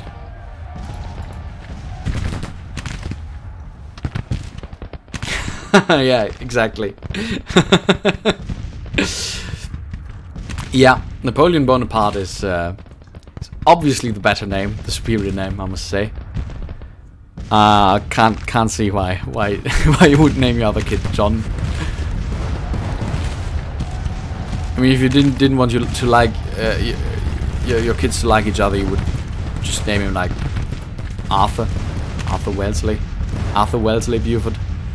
Sounds a lot more, let's say, culturally connected. Okay, taking some artillery batteries by storm, and whatever's left of the force of General Hill is going to be gone soon. Yeah, there's another brigade breaking. I'm just sending forces afterward.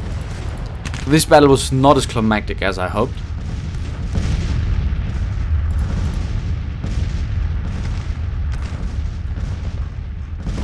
Especially since I lost contact now. Pretty much, at least.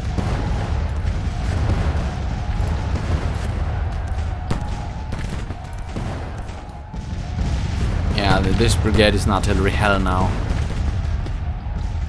Or generally in hell. That much musketry, artillery. Not too kind. Not too kind to your heart. Okay, it's a major victory. I'm going to tell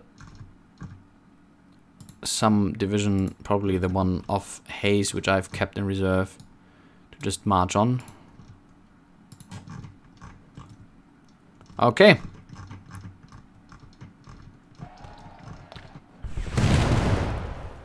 For some reason there's... okay. Yeah, I can live with that. I've defeated most of one, or at least one or two division of Hill's corps. Corps. So I'm confident. I'm confident we can call this a major victory. I mean, at least we've engaged them once in a bloody while. So I wouldn't be too shocked if we were actually at the gates of Richmond right now. I mean, it's the Battle of Richmond, which I could have mentioned. I didn't notice myself.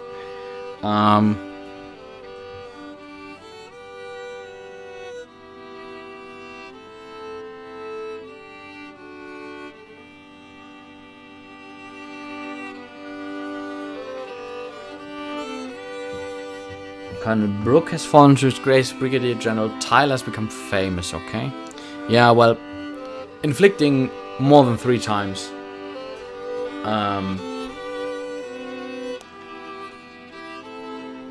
More than 3 times the losses for the enemy. Sounds like a good idea.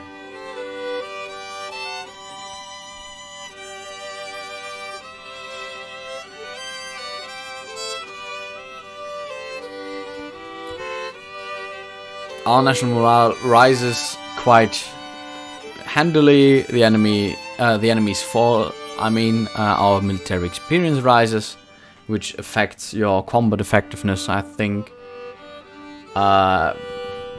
Yeah. At least I hope so. At least I hope I'm not telling you any nonsense. Let's see where the situation leads us, because if there's like another battle right at the door, maybe finally with Lee's forces, with Lee's proper forces, and not only with like half a corps, I might be moved to keep playing and doing this one as well. Okay, 100%. Remarkable strategic victory for the enemy force to give ground. The morale is believed to be determined. Don't see how, but sure, whatever you want. On to Richmond!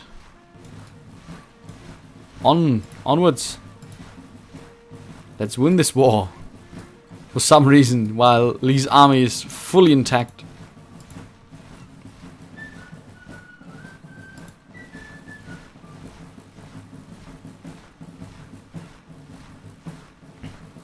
I'm apparently removing my political opponents, which is obviously a great idea. Democracy manifest. Lieutenant General Act sounds like a good idea. Abolition, for some reason. I have 8 politics available. So, Revenue Act sounds like a good thing. Diplomacy 2 sounds like a good thing. More industrialization. Yeah, we will see where this goes. I said on to Richmond, guys. If I say on to Richmond, I mean on to Richmond. Come on.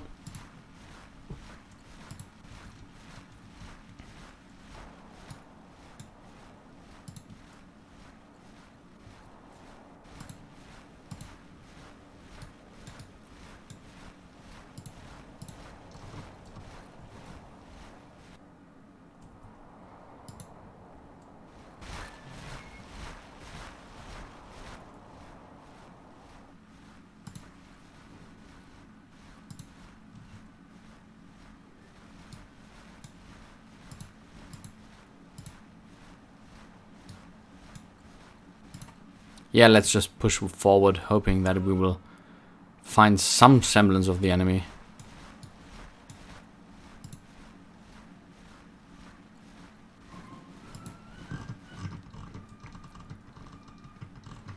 Okay, General Schenk is in position to defend against Lee if he wants to come there. Glorious victory at Granger. Forrest's Corps retreating in panic. Ah, he tried to capture this 4. Okay.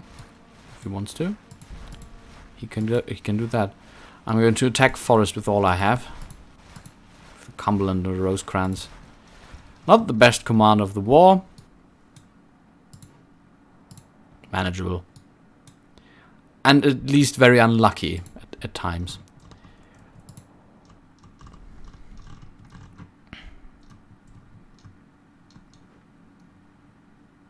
Still don't really get were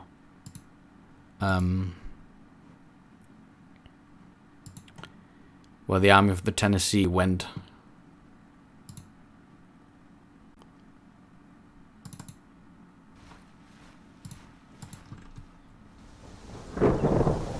Ah, yeah, I was looking way too far north. I've taken Vicksburg. Everything is fine. McClernand recovering nicely. On to Baton Rouge.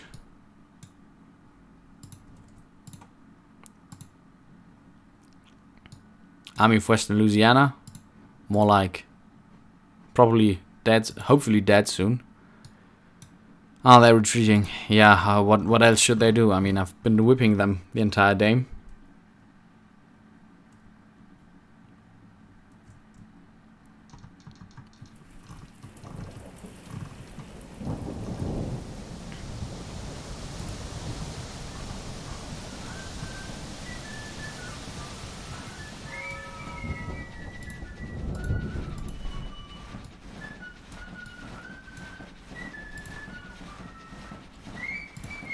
Lee's back? Apparently. It was a ruse. I've been rused. Does it work? Does this work actually? That would be great. I don't know how, but it should be. At least for now it seems like the real army is converging. Polk's Corps and the Army of the Tennessee are at Richmond. What's going on? Help!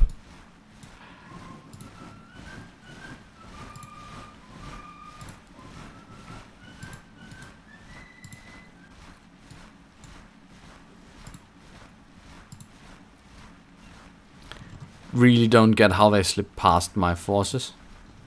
I mean, there isn't really there's like this route. Okay, so this might have worked.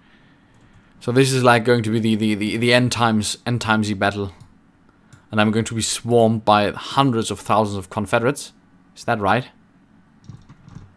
And I'm just going to allow them to assemble over here.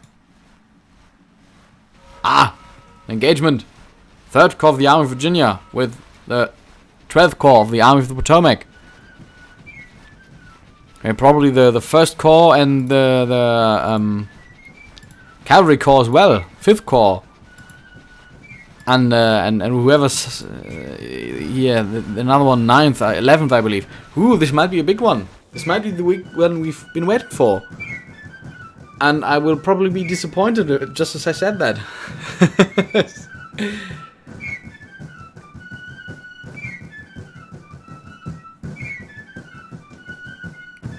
36,000 men. Ah, wow.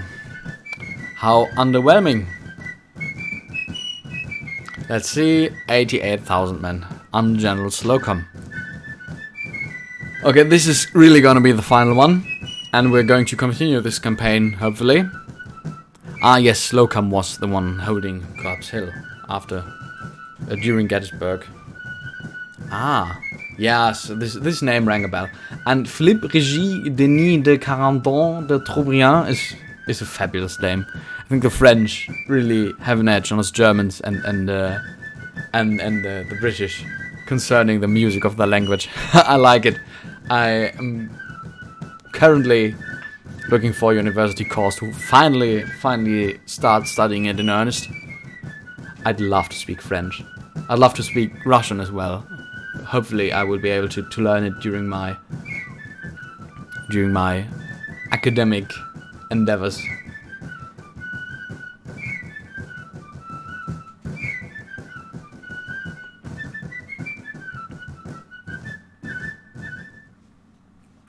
Alright.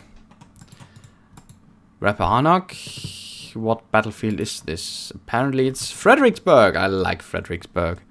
Especially if I'm starting on the wrong side. But yeah, this is like one weird thing of these deployment zones. I mean, it's the exact same deployment zone I had when fighting my cavalry battle. Yeah, I think any Confederate commander really would have given his right bloody arm to hold these positions, opposing to the Confederate, or just march his forces towards the river and defend it. But yeah, maybe not. Okay, so in case the enemy manages to draw me back, I will once again construct my beautiful little parapets, which I, for some reason, not parapets, but breastworks. Which for some reason, again, are not being built.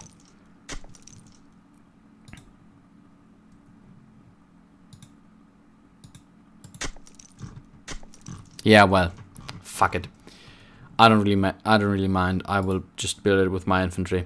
Something you can't do with cavalry, as I noticed. You can't. Cavalry, even dismounted cavalry, cannot build. Oh,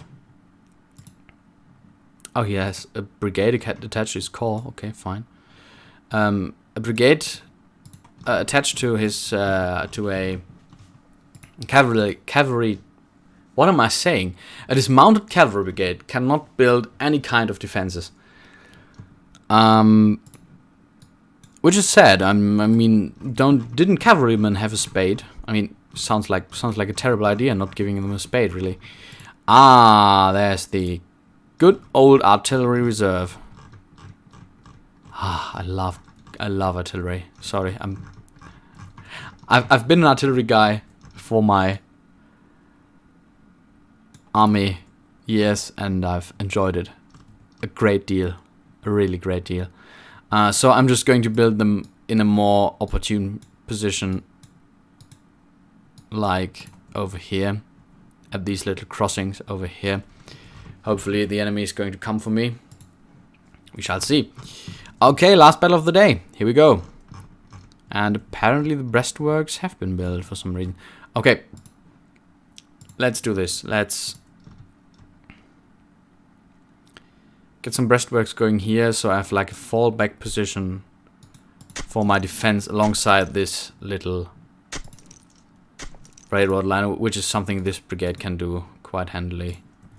You guys really need to get to the railroad line, which is such great cover, especially if you lie down.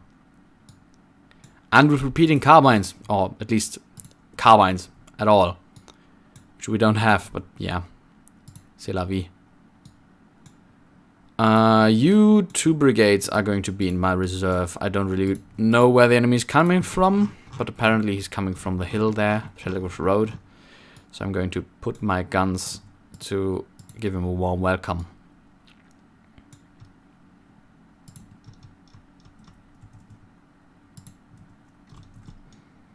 I'm just pretty much going to move all my guns forward to take position in the front, just behind the front line. And Hooker taking another battlefield stride for the final battle of the day.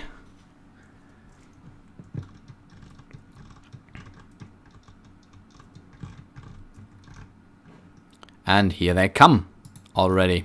A little too early for my taste, but I'm on position on the railroad line, which is completely fine by me. Just have to adjust it a little.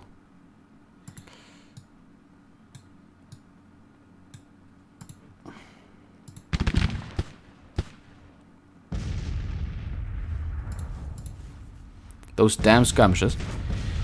I really have to start using skirmishes more. Here we go.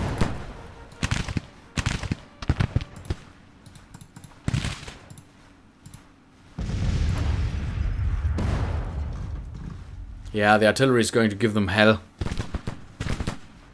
How do you feel about skirmishing now? I really wonder what their weapons are. Must be Springfields. Okay, have a nice day, Mr. No Name. See you next time, hopefully. And yeah, don't overwork yourself. All the best to you too.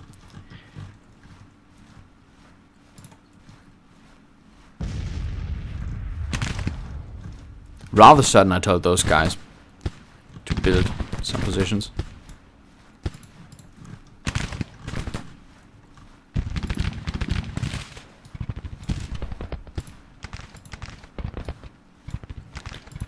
And I once again have to do all by myself, which is fine by me. I really want to position prepared by the time the enemy inevitably breaks through the lines of my first division over there. The first engaged division, I must say.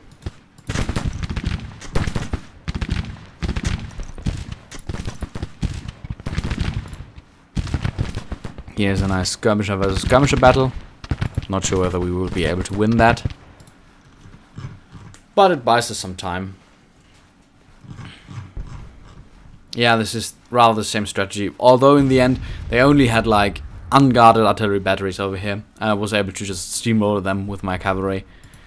And now it's time to wait for reinforcements. It should really be possible to tell your commanders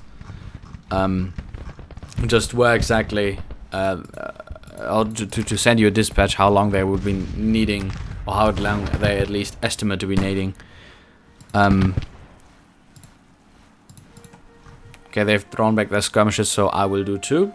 And I will engage them in full force behind the cover of the railroad lines. My little gun park is moving up.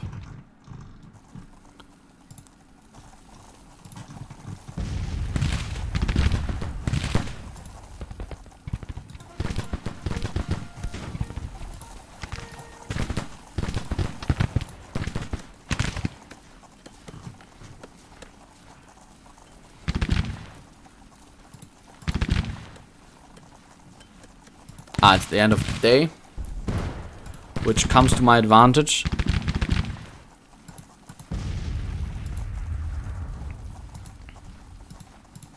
As I do hope that there will be some kind of reinforcement, which there isn't.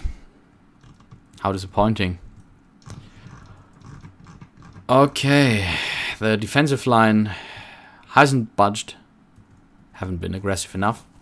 But maybe I can just tell my forces to, over the course of the night, build a parapet over here. Apparently not. This is just frustrating. Really don't get when you are allowed to and when you are not. I really don't get why they have a higher range than I do.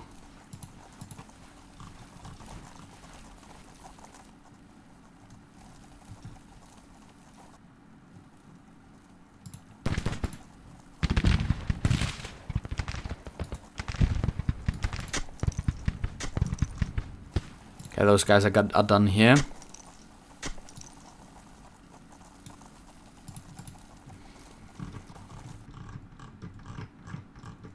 And I'm still waiting for more people.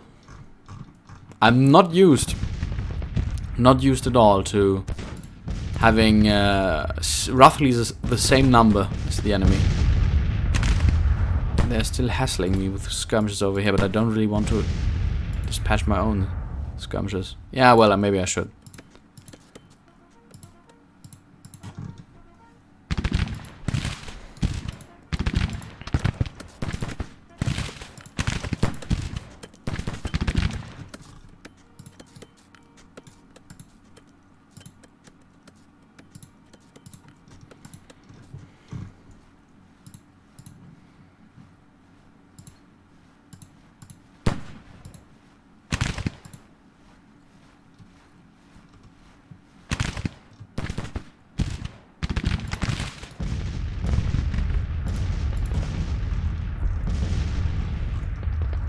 I mean, that's not the strategy I'd follow. I'd rather say that attempting to break the enemy line as soon as possible under those circumstances must be the one principle of this operation. Everything else would just be nonsense.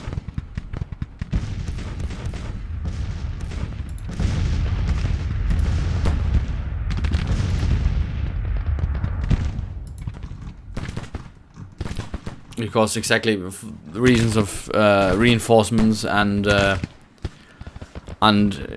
construction of field positions and whatever. Okay, I will do the risky thing and tell my skirmishers to run this battle and build superior positions over here.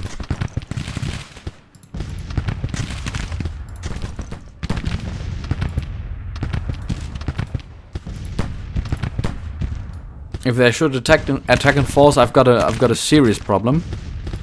But I will hopefully be able to live with the consequences.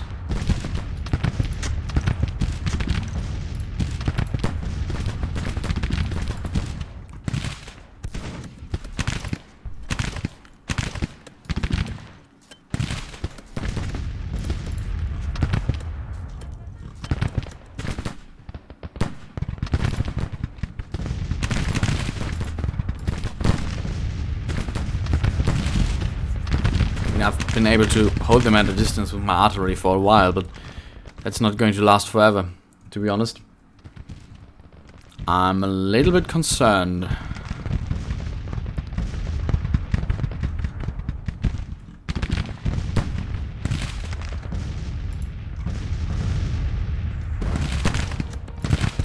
Yeah, let's move those guys back, because apparently my position over here is not the greatest. At least my front line doesn't seem too cohesive. Not sure whether this would be the prime idea of the day.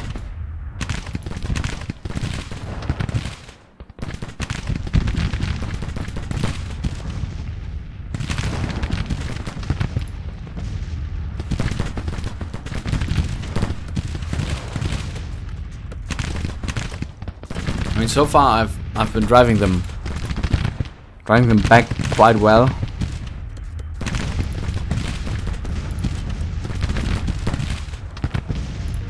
Ah, they're trying to come up here where I just finished my breastworks. Ah, I hate it. Why don't you just move behind the cover? I've just built you, or you've just built yourself rather.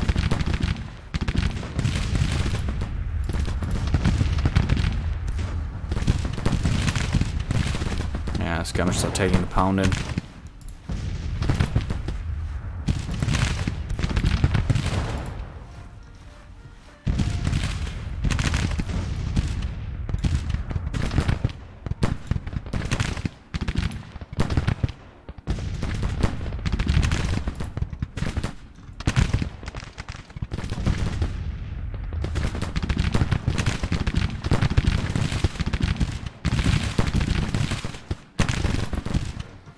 Okay, we are not too much action, but here the Confederates seem to finally found their spirit. 3 brigades attacking with 1 trying to flank, which is Pettigrew's brigade. Yeah, this one's not going to last long, I'm afraid. With an entire brigade behind breastworks firing down at them, even their double strength will not be able to hold them, or save them rather.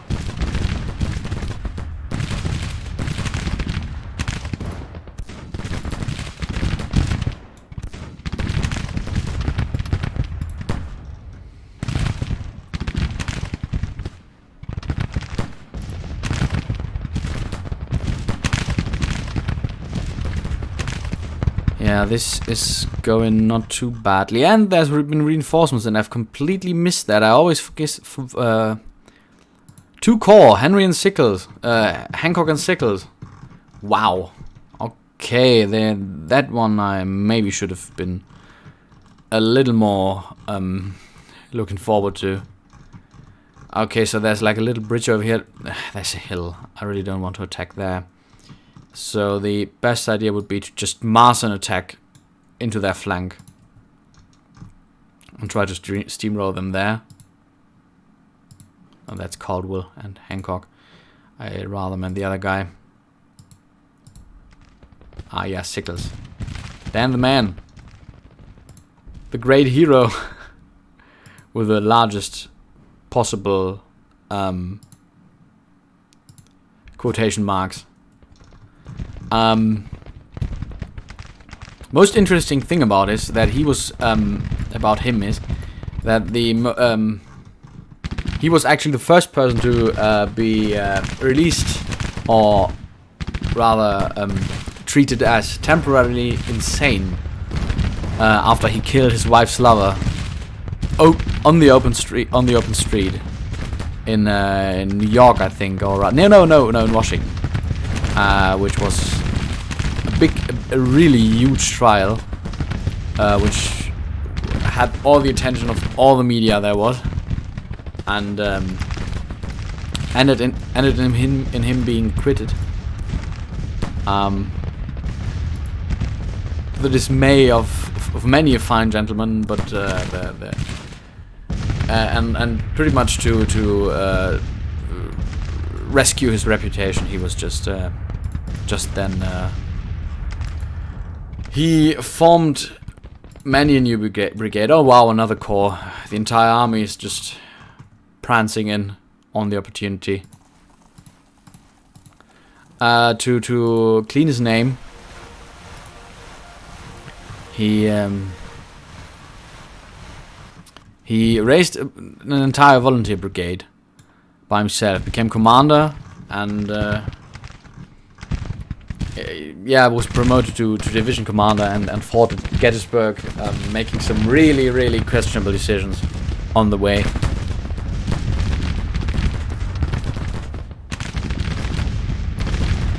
For example, the attack on the second day into the, I think it was a cornfield? Yeah, where he exposed pretty much most of the entire flank of the entire army of the Potomac. You really should start bloody building if you know what's good for you. Yeah, you're engaged. You're too late for you, but yeah, this brigade is outside of the range of its commander, so I can't really tell them anything. Now it's in bugle range. I should be able to get them there and reattach the skirmishers and just put them behind these barricades. Yeah, well, General Hill really done goofed now.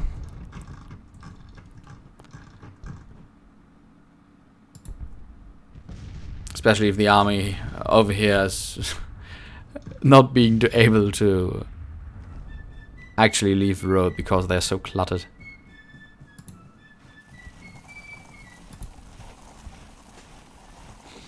That's gonna take an entire while.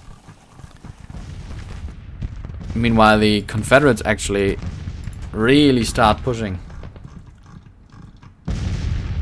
It's really tenable right now. So I can maintain my position, but I really would prefer not to have to fight this battle.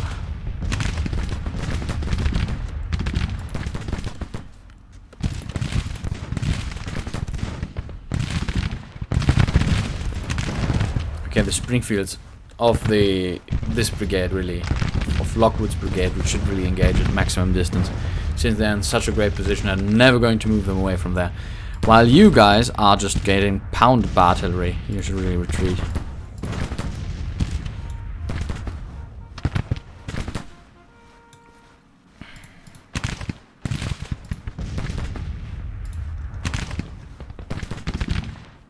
Okay, my skirmishers finally break. Are they going to join the regiment again? Oh, nice. The brigade. Nice. They do.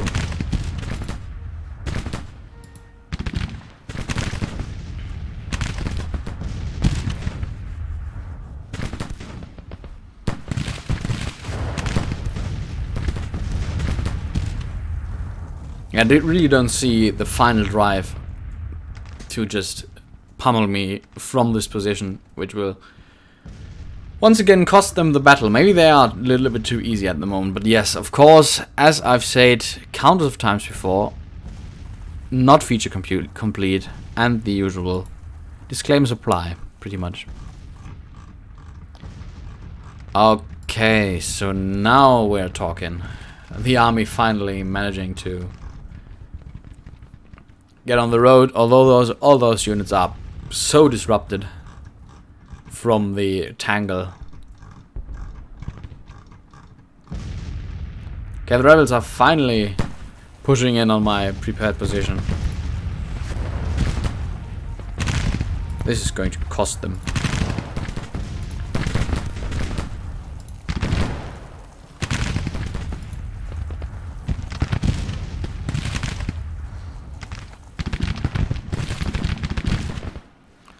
I'm gonna move back behind these defenses over here. Just no need to leave such an open gap, and I really want to draw them on these defenses, which would be a great idea to just keep on destroying them.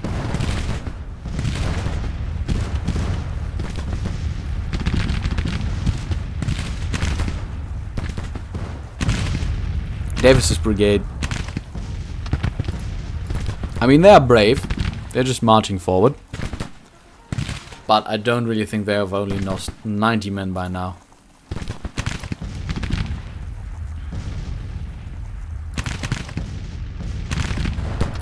of which, I really should start giving you guys sharpshooting and more sharpshooting. And now get back.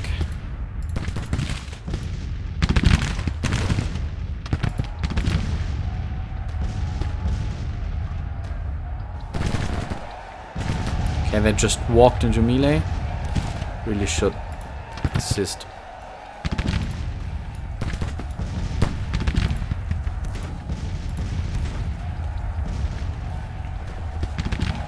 Can't really afford that they break my line here.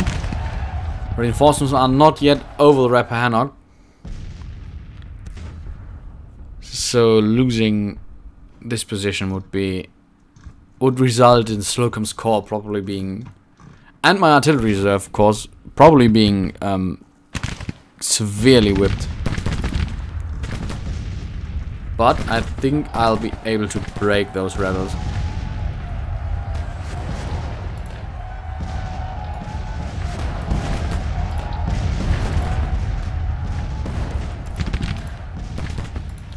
General Alpheus Williams is actually leading this combat brilliantly.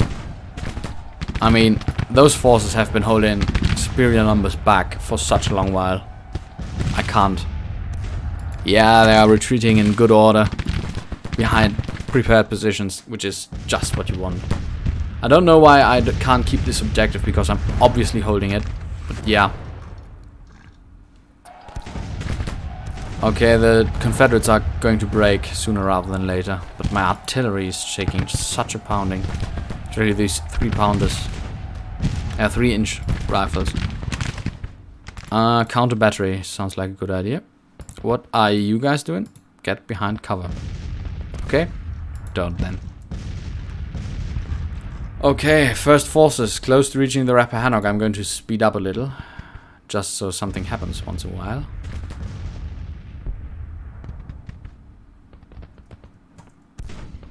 There's an artillery battery behind my forces, which I couldn't care less about.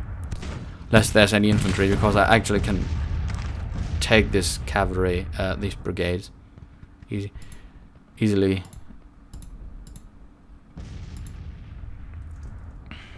Okay, first forces to reach the to cross the Rappahannock. Sedgwick's, Hancock's forces.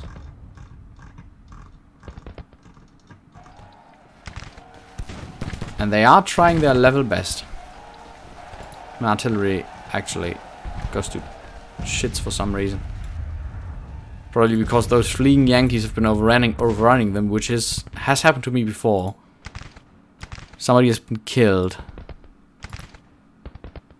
General Weingar, probably one of the artillery commanders.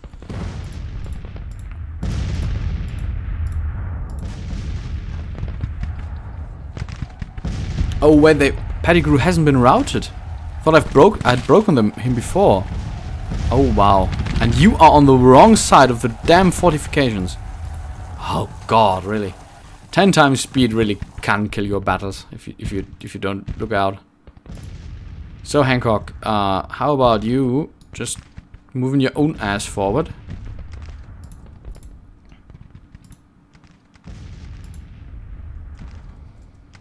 And the third corps of Sickles just running. Get over there. I mean, it's not like they'll be in too great of a shape after that, but fine. Oh, Pettigrew. Pettigrew is going to kill all my artillery. Oh, shit.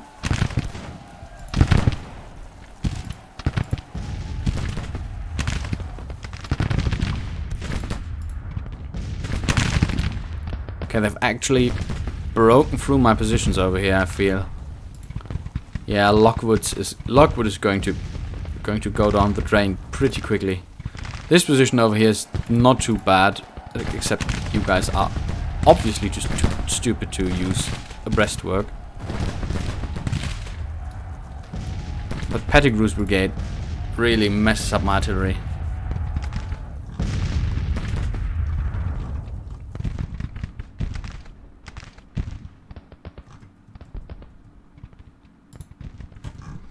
And there apparently is a clusterfuck of commanding generals over here.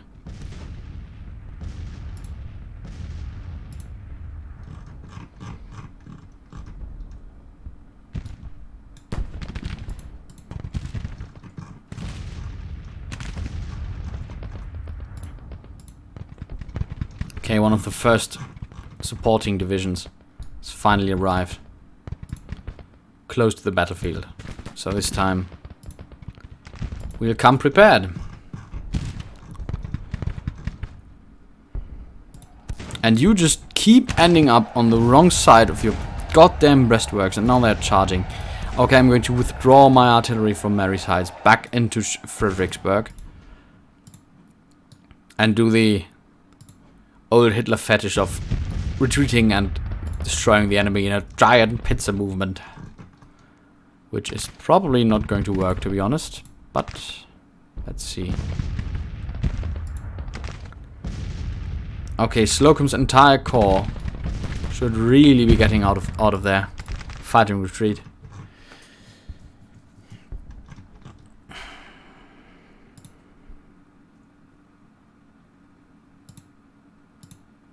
Yeah, and the artillery command. Just move backward. Get out of there. Don't really want to lose all of them. Okay, Bernie's division.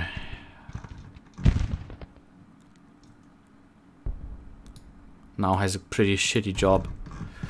Oh, they're breaking me. They're breaking my lines. Let's get those guns and get out of here.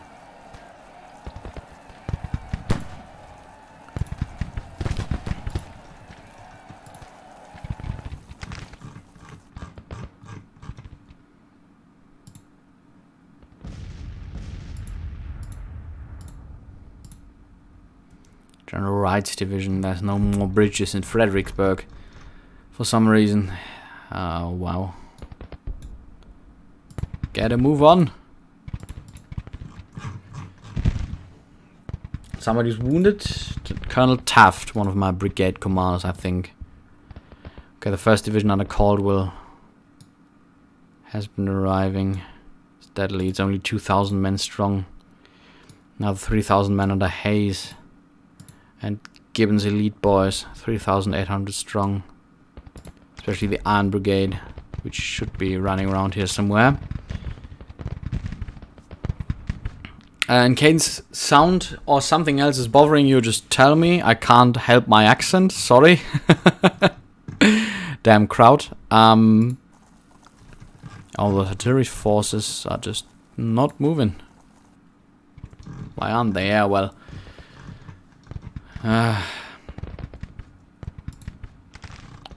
finally crossing. Okay, they're still well rested. They must have lungs like bloody horses.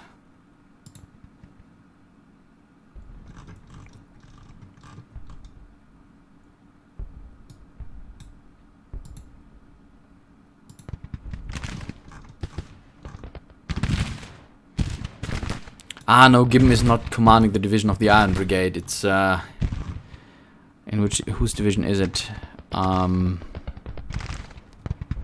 help but notice it's not here. Okay, well.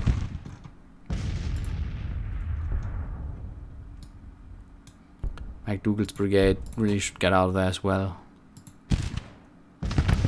3rd Brigade under Green. Probably not going to be able to make it.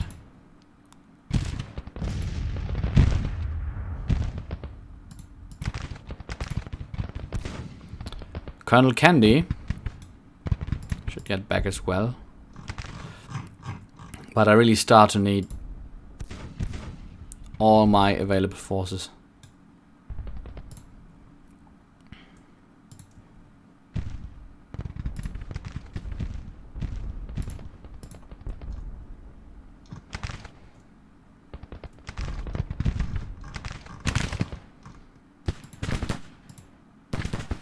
And the 2nd Brigade of the division of General Hayes has been engaging.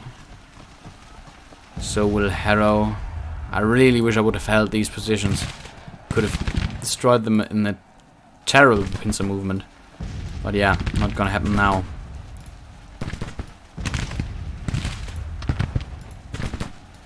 No reserves in this attack, just pound him. Ah, this is not going as well as planned. Worked better last time, to be honest. Where's bloody Slocum himself? Should be in range so that I can give my men form up orders and get them out of there. Can't. Yeah, well, gotta move on.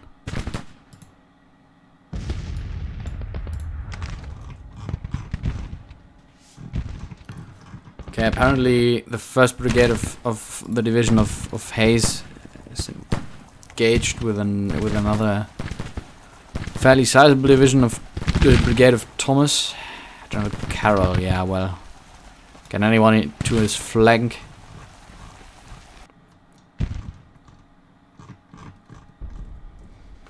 Man, Slocum has been whipped badly. I mean, the casualties of the Union, of the Confederacy should be as severe, I hope.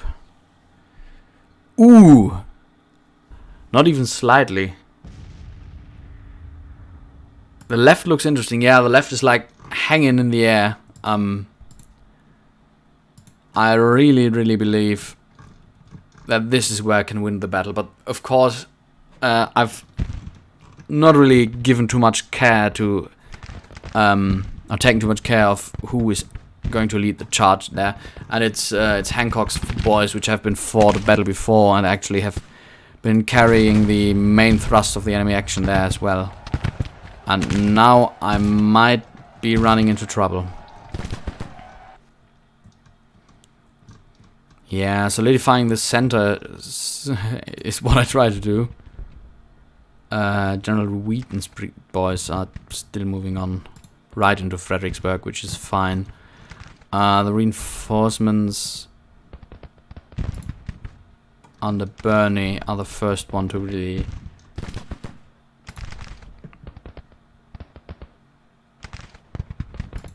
I really wonder what this Stuart Brigade is doing back there, but yeah, fine.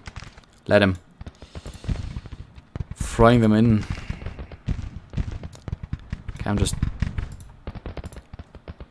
Okay, Hayes is the division which has suffered least in the last battle. Still almost 4,000 men. So I will just press the attack with his forces.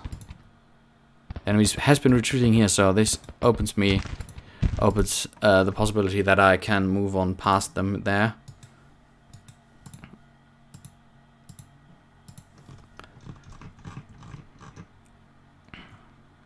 Man, this takes ages, especially at those bridges.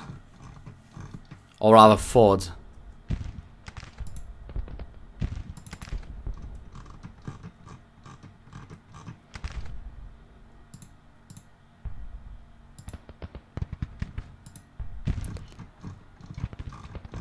Alright. We've got Graham almost engaging. Well, I'm just ordering him into circles. She could go for a ceasefire, so, as you can see that right there, but that mechanic is a little weird sometimes. Geary has been routed. Ah, yeah, I can see. Yeah, those forces. Is there any infantry brigade which is actually still... Oh no, there isn't. Ooh. I really need to save those guns. There's no bridges. Who are you? It's Hancock. Yeah, well, without his division, of course. Okay, so there's Hayes Brigade now able to do something about the enemy attacking. Hayes Division, I mean.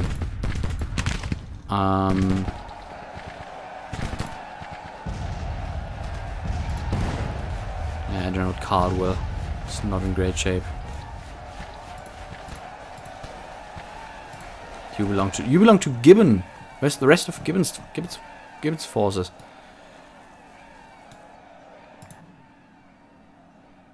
Lockwood withdrawn, Kenny withdrawn, McDougal.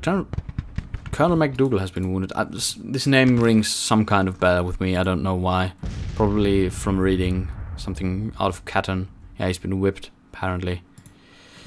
Okay, now our good friend General Burney has the unenviable task of being alone with his division against the entire army. There's hope. There's Humphrey's division arriving, and I will be able to apparently capture some field pieces so that we have some artillery support. Who are you? Ah, MacDougall. Yeah, he's been defeated soundly just a few minutes ago.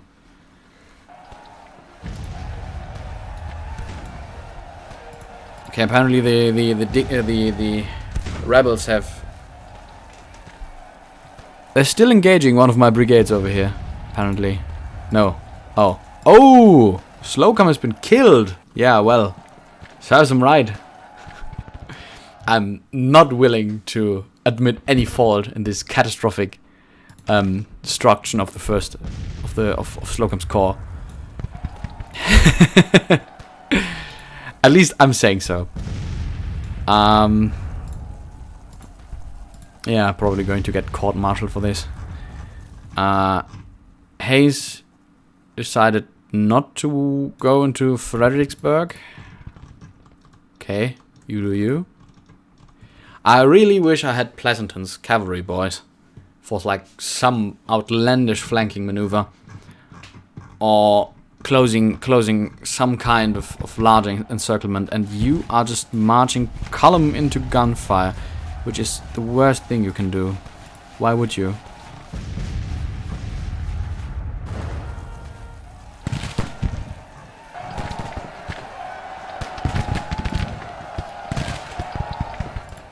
Okay, let's cross this creek.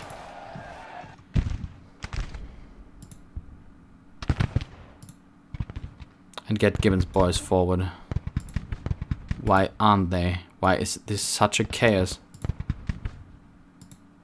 I mean, it's not like the worst commanders I have. It's actually some of the best. Okay, I've got like 4 little 3-inch ordnance rifles concerning my artillery on this flank yet. More arriving, of course, but taking way too long. The 1st Division is 6 Corps. Sedgwick is somewhere completely... he split his division. I really should focus more on watching my marching discipline.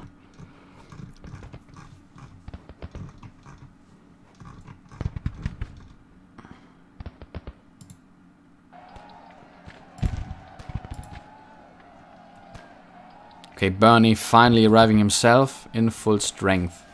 So I'm going to take on a position over there. The first forces should be crossing the ford and the creek rather soon, so I will have them available.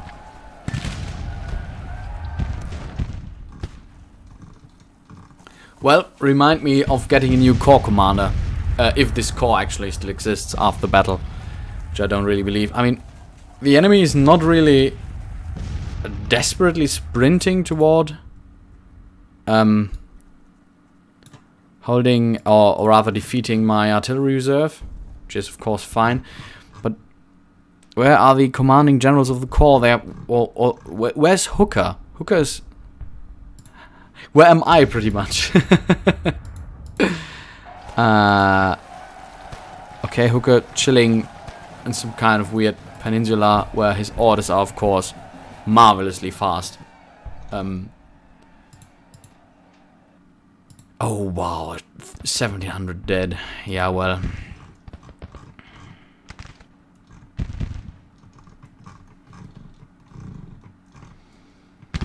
Okay, I've crossed the creek here. Taking up position behind the good old railroad. So let's hope the enemy will actually try to break through my lines here.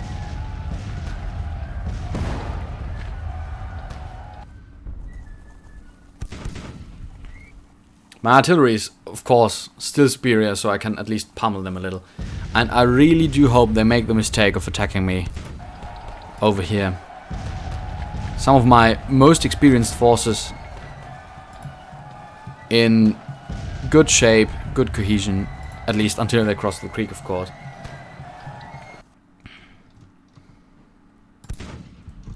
Where is your commander? Where's Hayes? Hayes is right here. Hancock is right here. And Hooker is right wherever Hooker is. They really need an option to move your forces over. I'm afraid they will be able to hold Mary's Heights for quite a while, which is the prevention of that is actually my objective. Okay, Bernie. Here we go.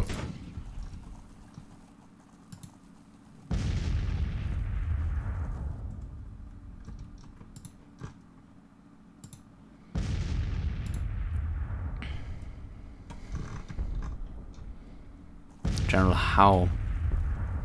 Yeah, well, your brigades will be useful. Okay, Bernie's attacking. Let's take out this artillery over here in a charge.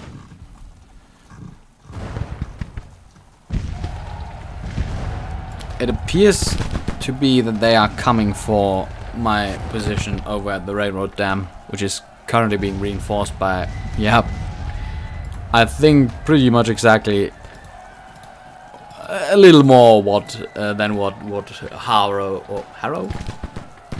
already has.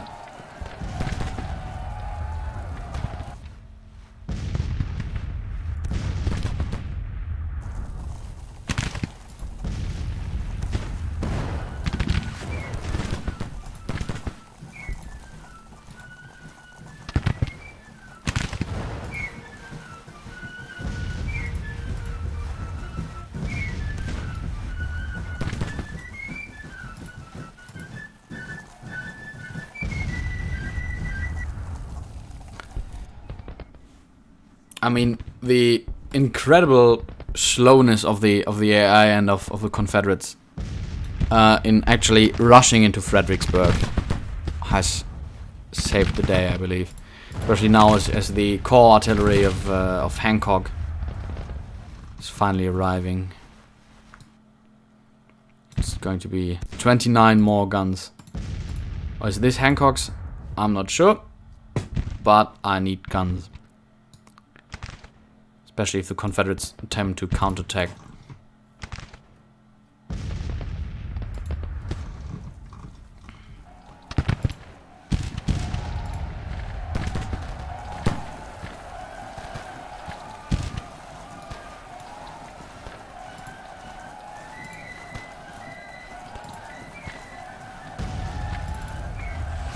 Okay, somebody surrendered. I guess it's enemy artillery. Ah, my old... I always think those are fences, which they aren't, obviously. And you are just... yeah, well, getting whipped.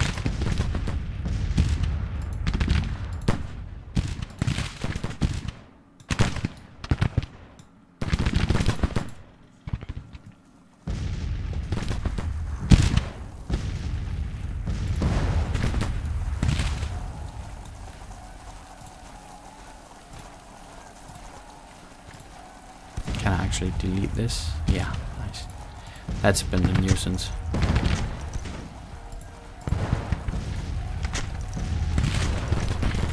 Okay, now I at least kind of create the pincer movement I wanted to. Talbot attacking. Who's that? Smith of good old Hayes division. And who are you? You are in Horatio Wright's division. Awesome. Attack. Okay, now we're catching steam, actually.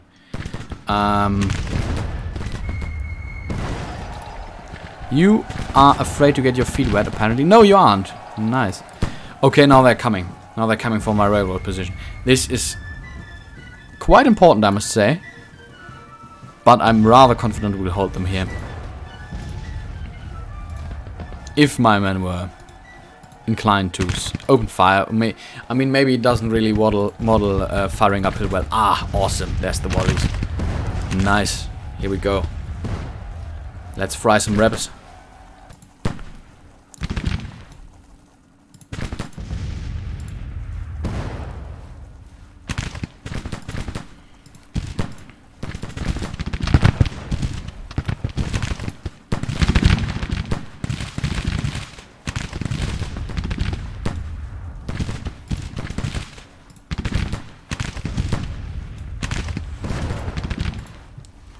Alright, now let's get this baby going.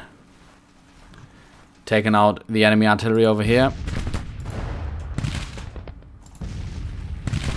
Quite heavy losses actually, at least to my mind. There's more artillery, awesome, even more guns. Let's get on position behind this road. All men available, let's just whip them from all sides.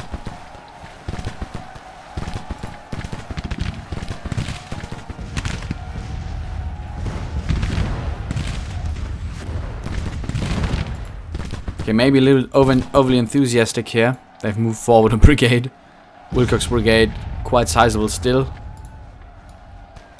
Not what I wanted, but here we go. Just keep on pressing. We've neutralized the hill.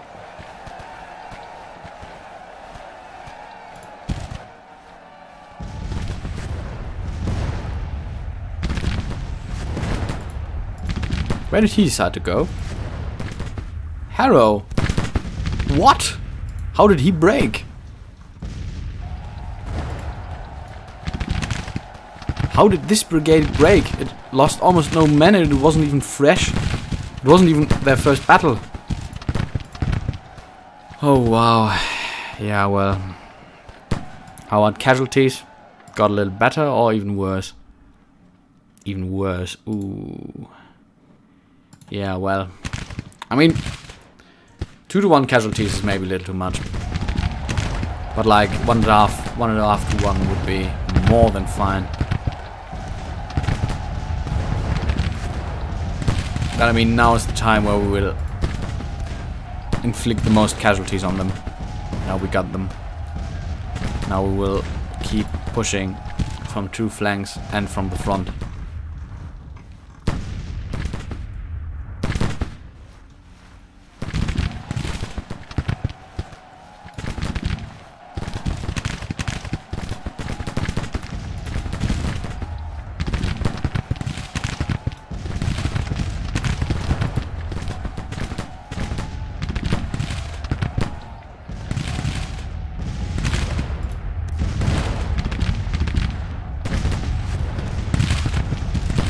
Yeah, I think you're right, Tony. The killing zone on the left is going great. There's more and more forces breaking. There's some Confederate brigade apparently just rushing through my lines heroically.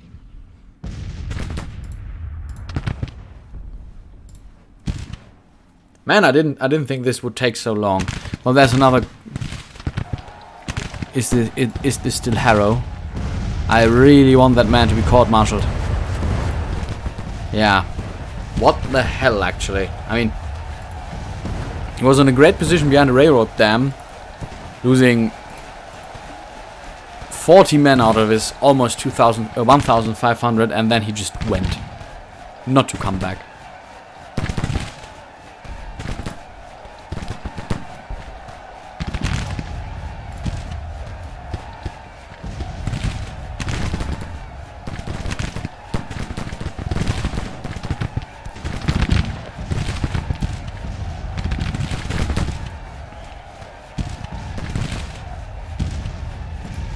I mean, the enemy could have also easily, up until the point where I reached the creek and the defenses at the railroad dam, they could have easily broken me there.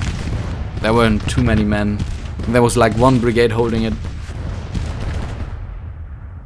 Somebody has been killed again. Please, nobody important. Ooh, the command of the Art Brigade. No.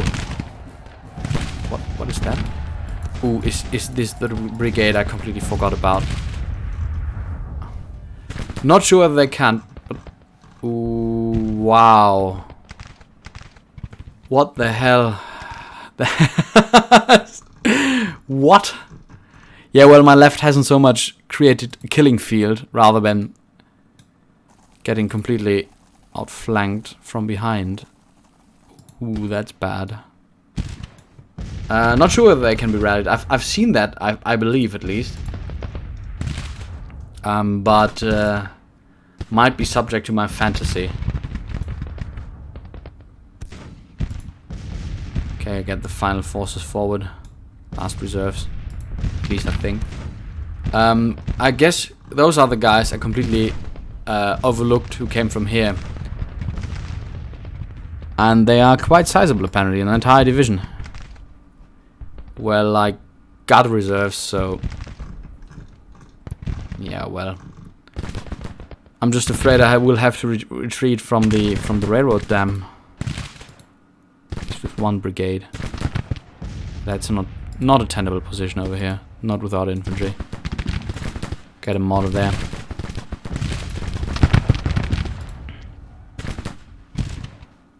Man, could I use Mr. Harrow right now?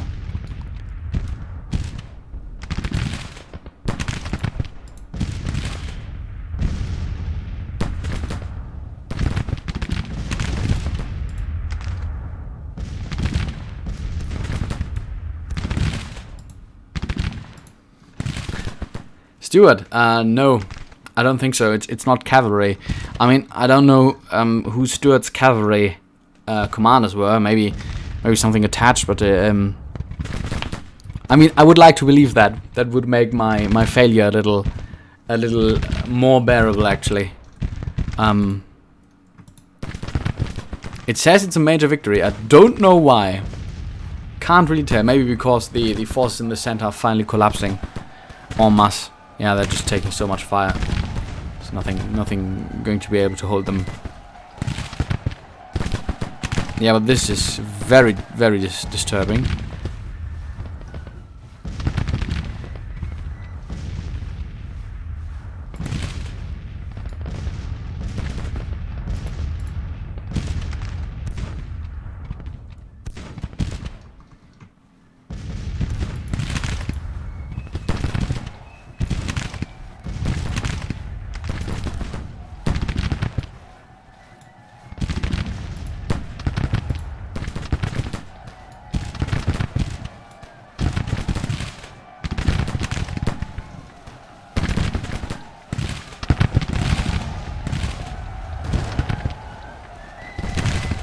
Well, or never lose the view on the entirety of the battlefield, I'd say. Oh, Gibbon's division. The weakened division over here, it's just disintegrating.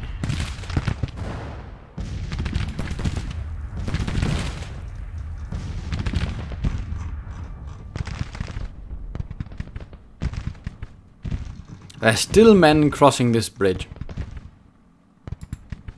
And they're just getting clocked in disintegrating units. Where are you?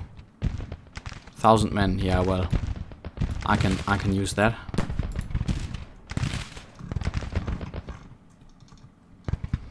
Okay, the victory bar is full. I believe it's possible that you actually just win by then. Yeah. Well. Ouch. Ouch, ouch, okay. Elements of the Army of the Mississippi, apparently. I'm rather certain that Polk is in Mississippi. Oh, wow. What a goddamn massacre. I mean, I'm lucky that I broke them in the center, that they collapsed that quickly, because this here was becoming dangerous to quite a few forces of mine. Yeah. I would have preferred well done in the sense of less blood, like with a steak. But this is rather English, I must say. Or raw. Well, okay. They lost 10,000, we lost 13,000, which is which is fine in my book, which is not great. We've defeated a lot of men, but with the new concentration of forces over at Richmond, with the entire army of the Mississippi arriving, I'm afraid these losses are not good enough. I should have killed way more. This is not really acceptable. Well, but with almost 3 hours, I'm afraid I will call this stream to close. If the game doesn't crash, if the game crashes, I would be willing to do at least part of historical battle. Although you can't save these. Well, maybe I'll do an entire one. But I'm a little tired, and I still got to do something for one of my papers. So yeah, we shall see what the newspapers say about our victory, and then we should call this to a close as soon as the game manages to get out of its loading nirvana.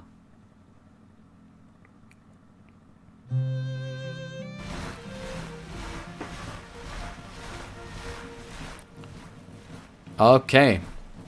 Battle of the Railroad Bridge has ended with the 3rd Corps retreating in panic. My command has earned us a remarkable strategic victory. Yeah, well, with the enemy forced to give ground. The enemy has reportedly suffered total casualties of 9,919 men, thereof 1,300 killed, 1,500 or 1,600 captured. Their morale is believed to be stable.